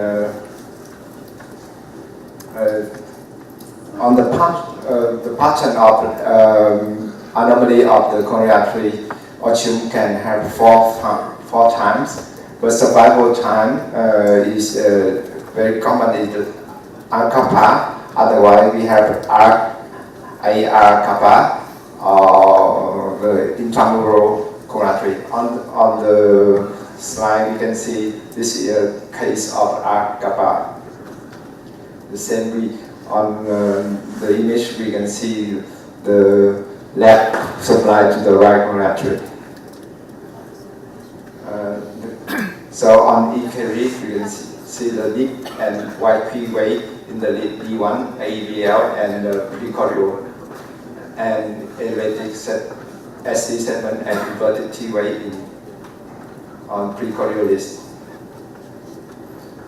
In Hoi Central Hospital, during the 3 years, we have operated 3 patients. Every age is 4 months, body weight 6 kilo, and severe MR. Cardiac thoracic index is 0.6 to 0.7, and we have all patients have easily inverted T-way, ST elevation. And echography, we have dilated differential severe MR in 3 patients, left mention. So the position of the orifice of the left coronary artery is very important, that we can decide how to repair with a dual system.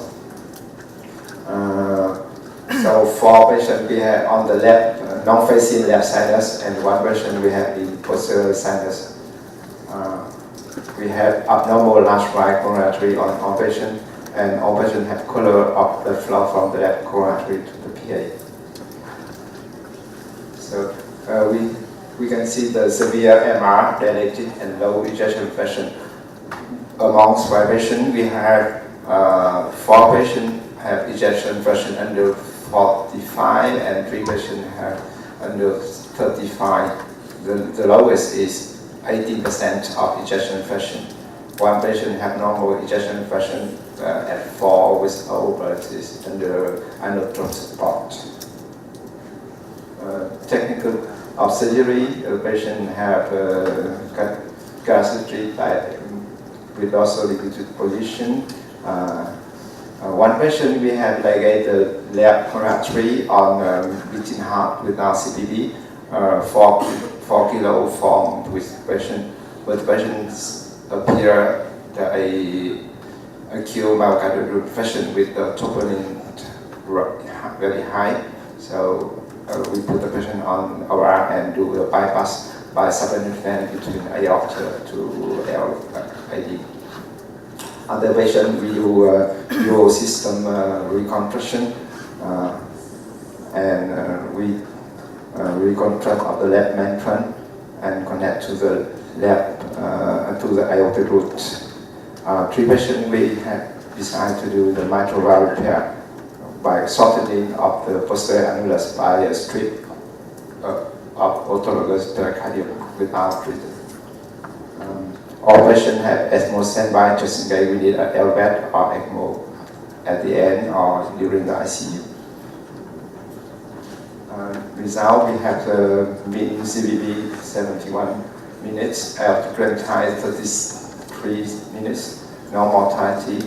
We didn't have any ECMO installation, and catecholamine inotrope support for several days to several weeks, and post-operation peritoneal dialysis on 3 patients. All patients have renal function recovered. So it made a post-operation and split left ventricle diameter on echo may be temporarily worse in ICU, but it may recover quickly.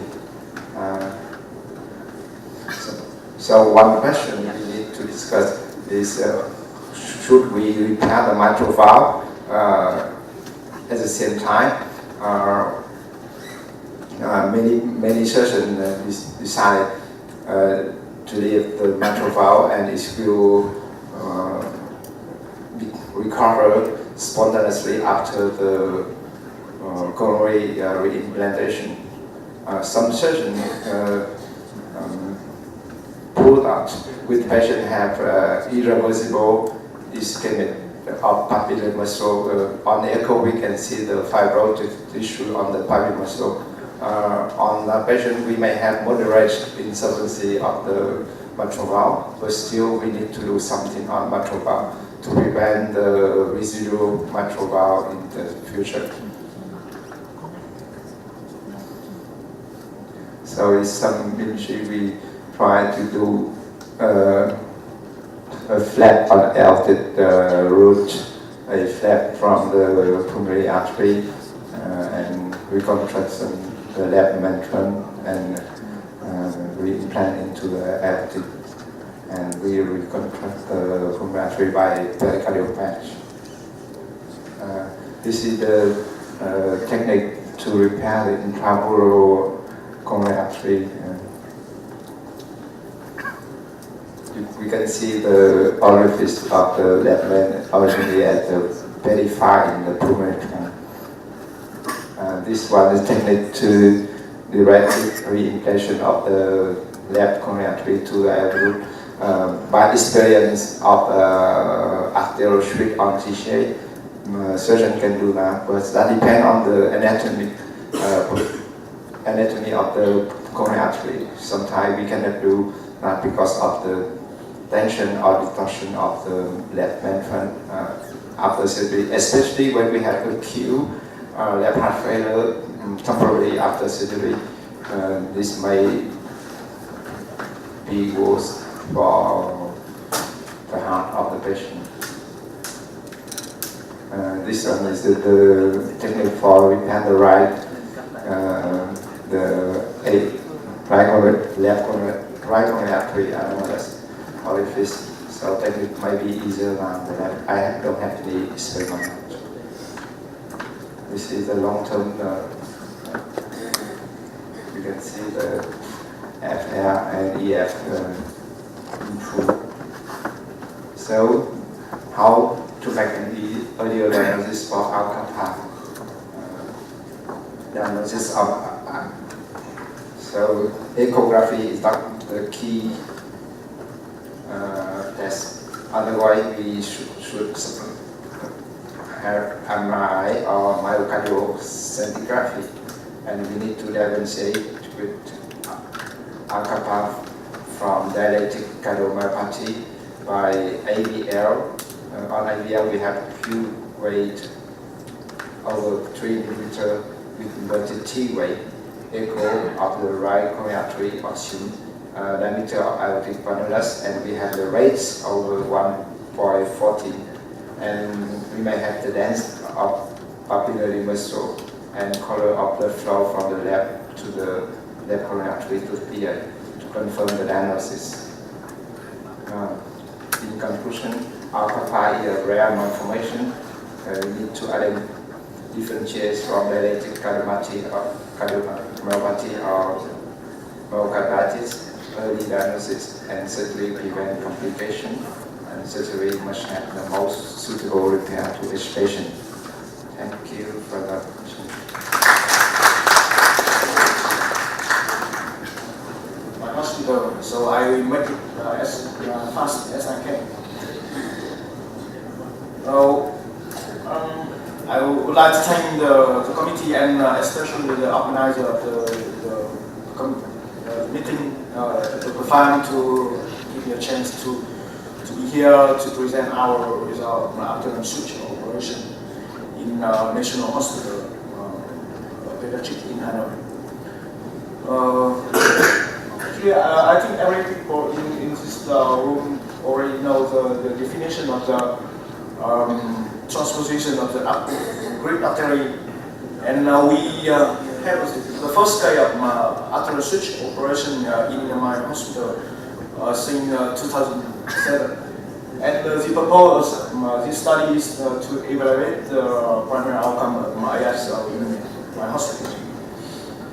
From November 2009 to December 2015, we have 253 consecutive patients with the patient selection is TCA-IBS, TCA-IBSD, and toxic ring anomaly without pulmonary stenosis.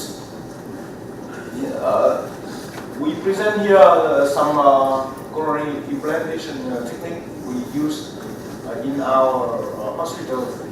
This picture is described by Dr. Sung from Korea. He described the trap technique, and the picture on the right side view is the coronary implantation technique described by Dr. Edward Bowley.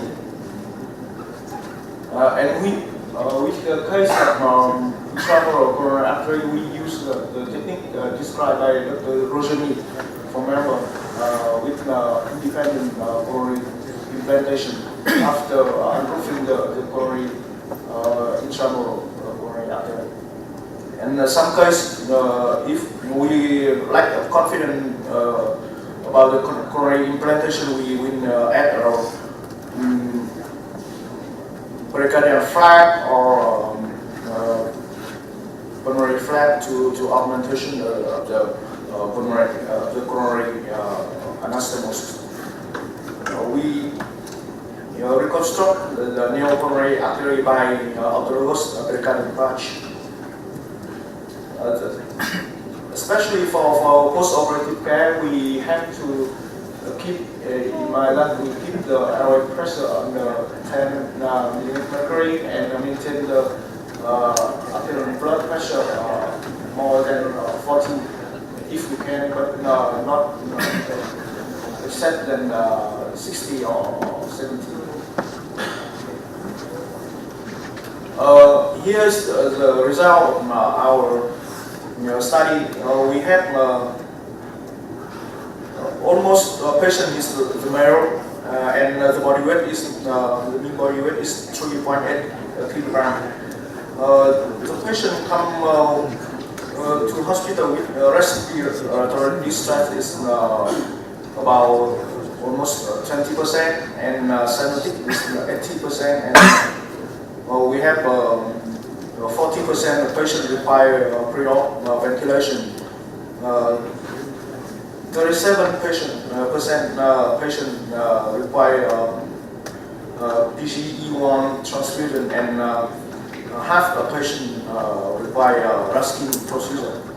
We have only 2 patients require LV training, and in this cohort we have 102 cases of TCA-IBS, 114 cases of TCA-IBSD, and 37 patients with toxic ring anomaly.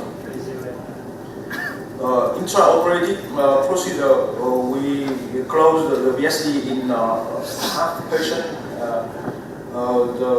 There are 90 patients require single stage arch reconstruction, and 3 patients require mitral valve repair. The mean aortic corresponding time is 136 minutes, and bypass time is around 3 hours, and operation time is about 4 hours. So here is the coronary artery pattern.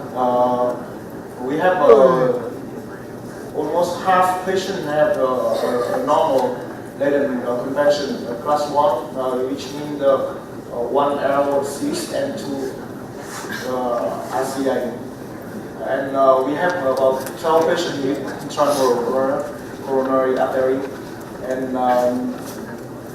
there are almost 40 patients with single coronary artery. So we have left the sternum open in the half patient, and some patients require pulmonary peritoneal dialysis. 6 patients require coronary revision, and unfortunately 2 patients died in the post-op. we have 7 patients required to have pulmonary paralysis, and no patient have IV blood. We have to put 2 patients into ECMO and 2 recovery full after, which the ventilation time is around 100 hours, and the hospital time for the Cisco hospital about 40 days.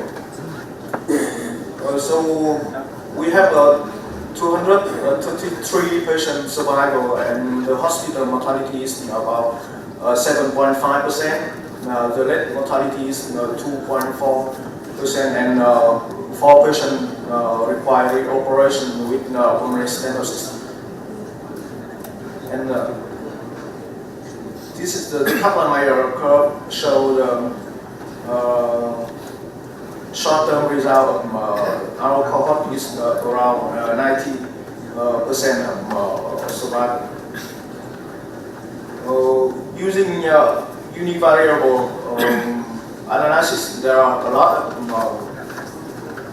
risk factor affect to the survival curve, but unfortunately we cannot have any risk factor by multivariate evaluation for a risk factor affect the long-term survival.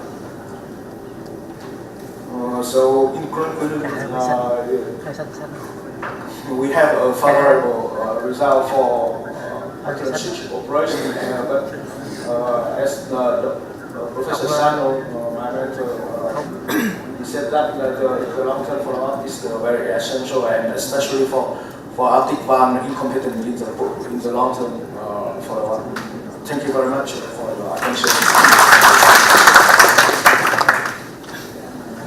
So what is the age of the transposition with intact septum? The age of the transposition with intact septum? Age? 5? Yeah. We have only 2 cases with PDA stent. This patient does not require in this cohort, because this study we closed at the end of the 2015. So 2 patients have a PDA stent, but in this year. Okay. So it means that half of your patients are older than 1 month? Yes. Including the toxic TGA, yes. No, this is only for the group that has intact septum. Intact septum? Almost patient is younger than 1 month. I think through the TGBC, it was given altogether the median age of TGA is 70 years old. So you don't have no late switch. I'm very much surprised with your result, because I know that you trained in Korea, in Seoul, but just only watching. You just watch the Samsung people do operate, and then back to Hanoi to do a switch by yourself. And the result, this is an excellent result. I think your mortality is very low. I think and in a short period. I'm sure from now probably you reached almost the mortality reached almost 0%. Probably the same of ours and Christians. Probably the best center have almost 0 mortality, especially TGA and TGVSD. Tosiping is really different, but the new mortality is already very nice. I have a question to the Epstein Snow numbering. So what I couldn't understand fully, but your technique is Carpentier technique or cones or the moves? Which technique? I think cone technique is modified Carpentier technique because the same technique Carpentier, but the cone he do retouch anterior orifice, orifice. So I do the cone technique, but in OK I use a ring or a pericardium or angioplasty. I think it's better because it's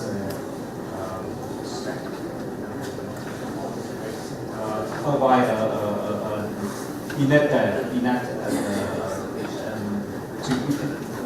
ring.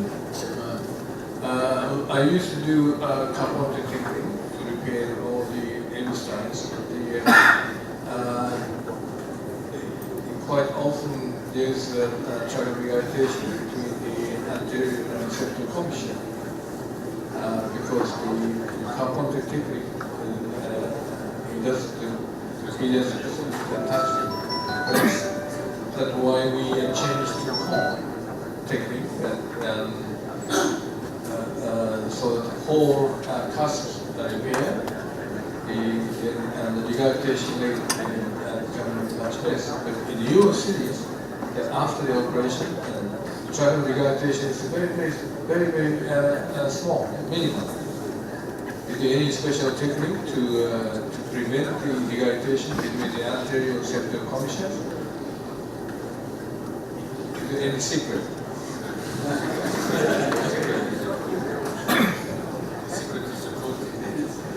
I think các anh chị technique, các anh chị technique coordination is not good. So I think cone technique is better a lot. And so you now do you prefer to do cone now? Yeah.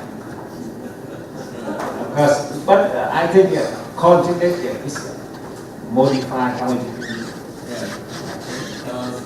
I have another question to the Al-Kappa.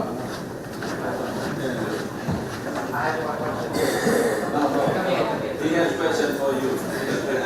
Last question. I want to ask the question too. There's always a lot of debate whether you do repair the mitral valve or just leave alone. So after revascularization, the mitral regurgitation diminish or disappears. So no need of mitral valve repair. On the other hand, you should do repair the mitral valve if the mitral regurgitation is more moderate. You do repair all the patients? In my experience, small experience, I prefer to do mitral valve repair in case the patient have a more than moderate regurgitation by two reasons. Firstly, we have visual mitral valve repair with a very low EF and after long bypass and left cross in time. Until the ICU stay must be more difficult and we put a autologous pericardial patch strip, and so I don't think it's very harmful for the development of mitral valve unless in the future. But we will use the mitral valve regurgitation as my method. And in some research, people say that mitral valve regurgitation may disappear in the early case, but in the late prevention with fibrotics, irreversible ischemia of papillary muscle, the mitral valve regurgitation becomes worse by the time. So we should do. What about you, Christian? Do you do repair or leave? We most of the time do not repair because it's very standard presentation. SMI is 3.5 months old, CV length bound dysfunction and moderate regurgitation. So this patient would have no retail at the time of surgery. I think we have the 23 or 24 and they appear probably 3 or 4 patients. Yeah, out of 23, the patient who had more than one or more severe mandatory regurgitation, the patient cannot tolerate the post-operative period.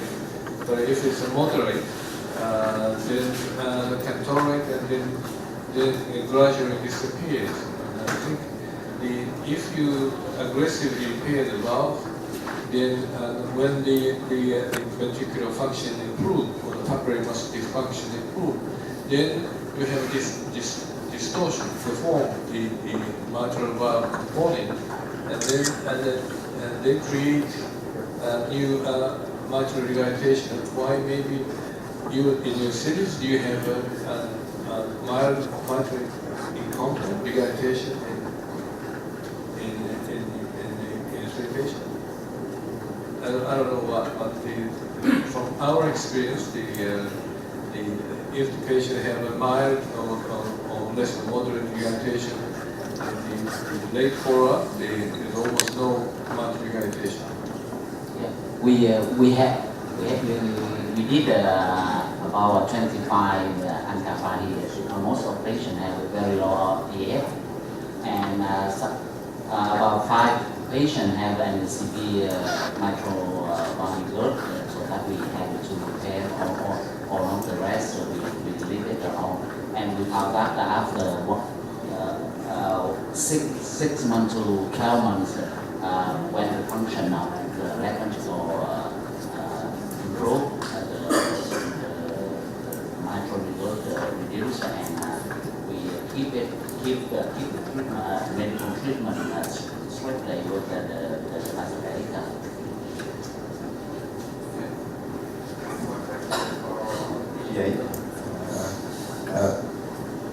Many patients with the TGA IBS come to the hospital and almost don't have late presentation. I mean, after 1 month or 2 months. In our institution, we met 4 patients in March. And so, your population, I think you have very young baby, and you do accurate, I agree with you, but after 1 month or later, 2 years, I think, 2 years, so 2 years old patient, TCA, IBS, and we have heart failure. And what should we do as a time on that patient? If you have a late referral patient, for example, 1 month, 2 months, you do switch or same or landing.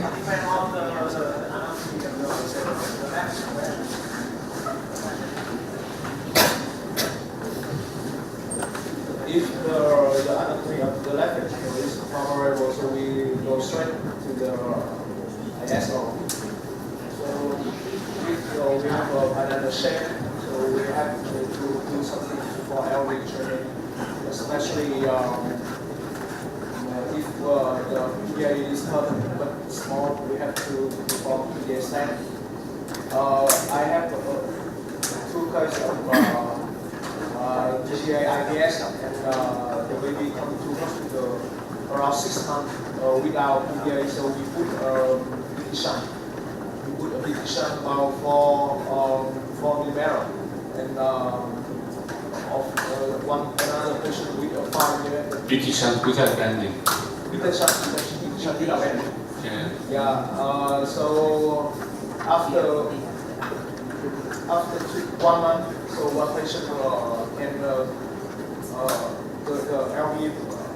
the LV broke well, and with the posterior wall thickness, and so we go straight to ISO.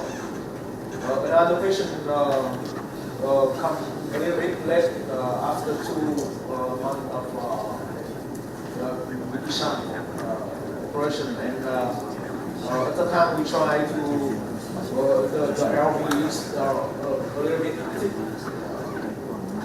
and the ASO is not good enough because of the severe pulmonary hypertension. In the post-op, we have to use echo, and the check side of the patient cannot be without echo, so we fail in one case. But I think if the patient comes a little bit late with our PI open, we can use the shunt as another choice for early training without distortion of the pulmonary artery, which is in the neuro area.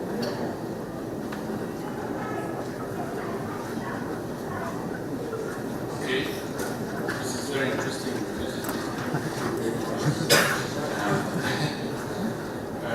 This is a very interesting meeting, very good. Congratulate the organizer of the plan. It is nice to see that the Vietnamese community is dynamic in Vietnam, as outlined by just one decade, more than 1 decade. Right, yeah, thank you everybody. I just like to do a very short closing remark. First of all, I'm very happy to see that most of participants still stay in. Even most of guest speakers already left, right? Now it's more than 1:30 p.m. And I would like to thank all of the speaker, all of the participants. And I just have one question to you, that we intend to organize this meeting like an annual meeting. So do you believe that? Do you think that we can do that? And if we organize this, will you come back? Yes. Okay, thank you very much. And before the event, we have some appreciation gift as usual for all of the speakers here. So my secretary, okay, Joy.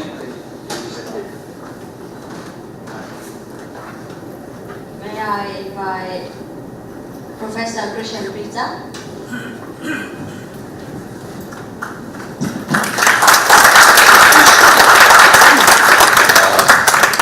Christian Pizza is my very best friend, and also my teacher.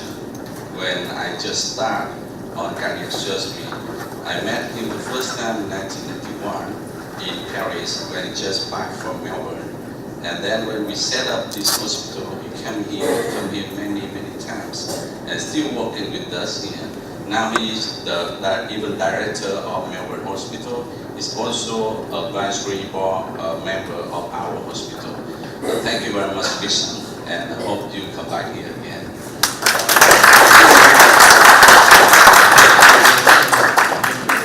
Professor Sun Chisano?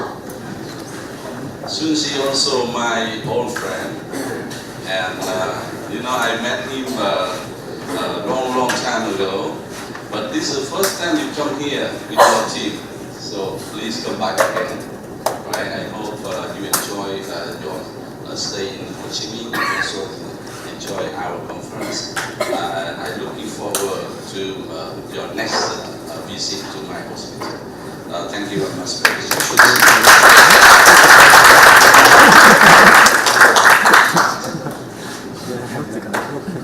Professor Chu Nyeling. Chu Nyeling, wow, it is a big guy of Singapore. Everyone in Singapore know him, and he is also a very famous surgeon in Asia, also the whole world. I learned AF surgical May procedure from Nyeling more than 15 years ago. And now we're still working together with him, not only on mitral repair, but also on the education program for Asian children. So thank you very much, Nyeling. And even now it's very late, but he still stay here because this afternoon we still have another thing to do. That's a workshop, the wet lab. I will conduct the wet lab with Dr. Cha Nyeling. Thank you very much, Nyeling.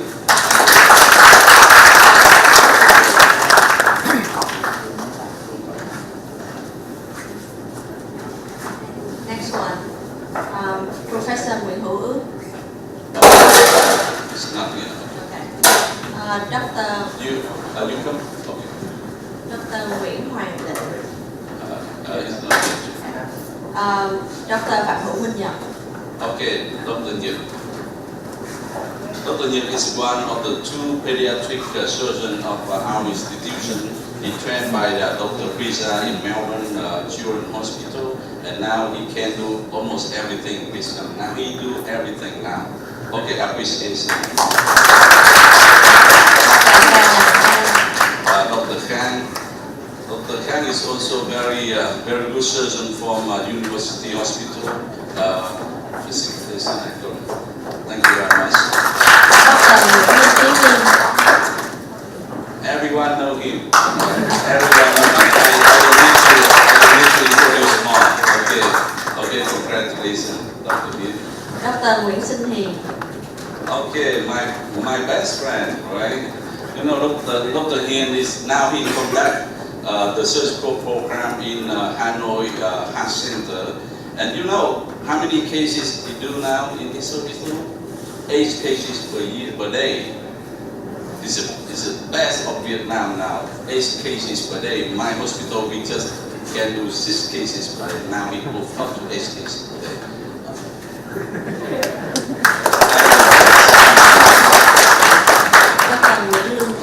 Nguyễn Lương Tấn. Okay, right. Since you come from Hoi Hospital, can you bring this appreciation back to Professor Fu? His son. Oh, where his son? Oh, come here. Oh, his son. Okay. Thank you very much for your contribution. So, Professor Fu is the former president of Cardiothoracic and Surgery Association of Vietnam. Okay, please tell to your dad that we thanks very much his distribution here. Okay, thank you very much. Dr. Nguyễn Lý Tịnh Trường. Right. Yeah, this is the king of the DCA of Vietnam, right?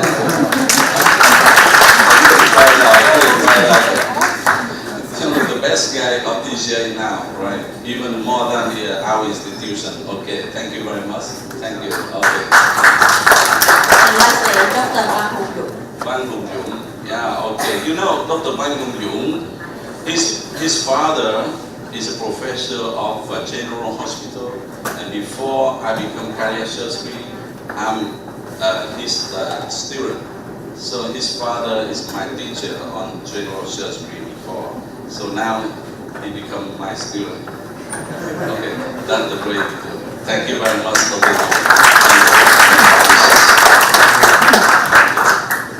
All right. Okay, for the successful of this meeting, we have a very, very positive participation of the industry. And I also would like to take this opportunity to say thank you for all of the company who joined us for this meeting. And I hope that you can support us in the future for having more and more conferences like this, because we find out this is very useful for the Vietnamese surgeon, especially for the young surgeon. And I believe that we already learned a lot from this meeting. So we also have some appreciation gift for this company. Okay, go ahead. Please come here. We'd like to welcome Edward Life Science Company. Edward Life Science is diamond sponsor for this meeting. Not only sponsor for the meeting, but also sponsor for the wetland this afternoon. Thank you very much for this. Very appreciation. We'd like to invite Terramol Vietnam Medical Equipment Company. This is a gold sponsor of this meeting, and we appreciate a lot for your contribution. Thank you very much. Thank you. We'd like to welcome Medtronic Company. Medtronic also join a lot of activity of our hospital, especially in AF surgery. So this afternoon in the wet lab, Medtronic will sponsor for all of the all of the device to conduct the wetland discussion. Thank you very much. Thank you. We'd like to welcome the Impact Company. Being Fat Company, right? Is it Being Fat Company? Being Fat Company, they supply the all of the how to say yeah, many things. Okay, thank you. We'd like to welcome the Exam Medical Equipment Company. Vietnam is very strong on ECMO, right? Market, right? Is it? Okay. Some hospitals in Vietnam now use ECMO from market. Thank you very much. Thank you. We'd like to welcome the Proud Company. Be proud.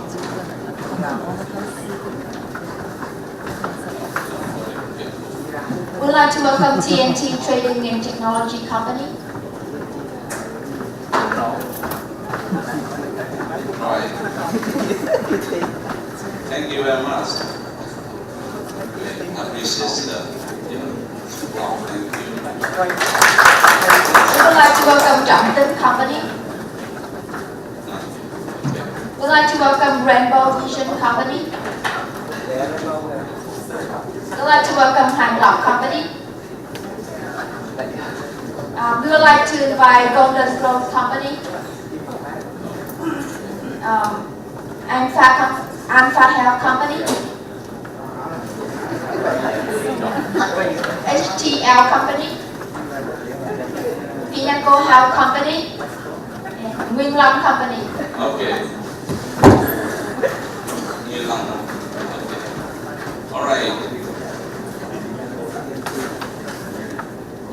Okay, thank you very much. How about you? Oh, okay. All right, thank you very much. Chevalier. Chevalier. Okay. All right, thank you very much. And now we go, please go directly to the lunchroom and have a very quick lunch. After that, we go to the red lab. Thank you. For the speaker, we move on to the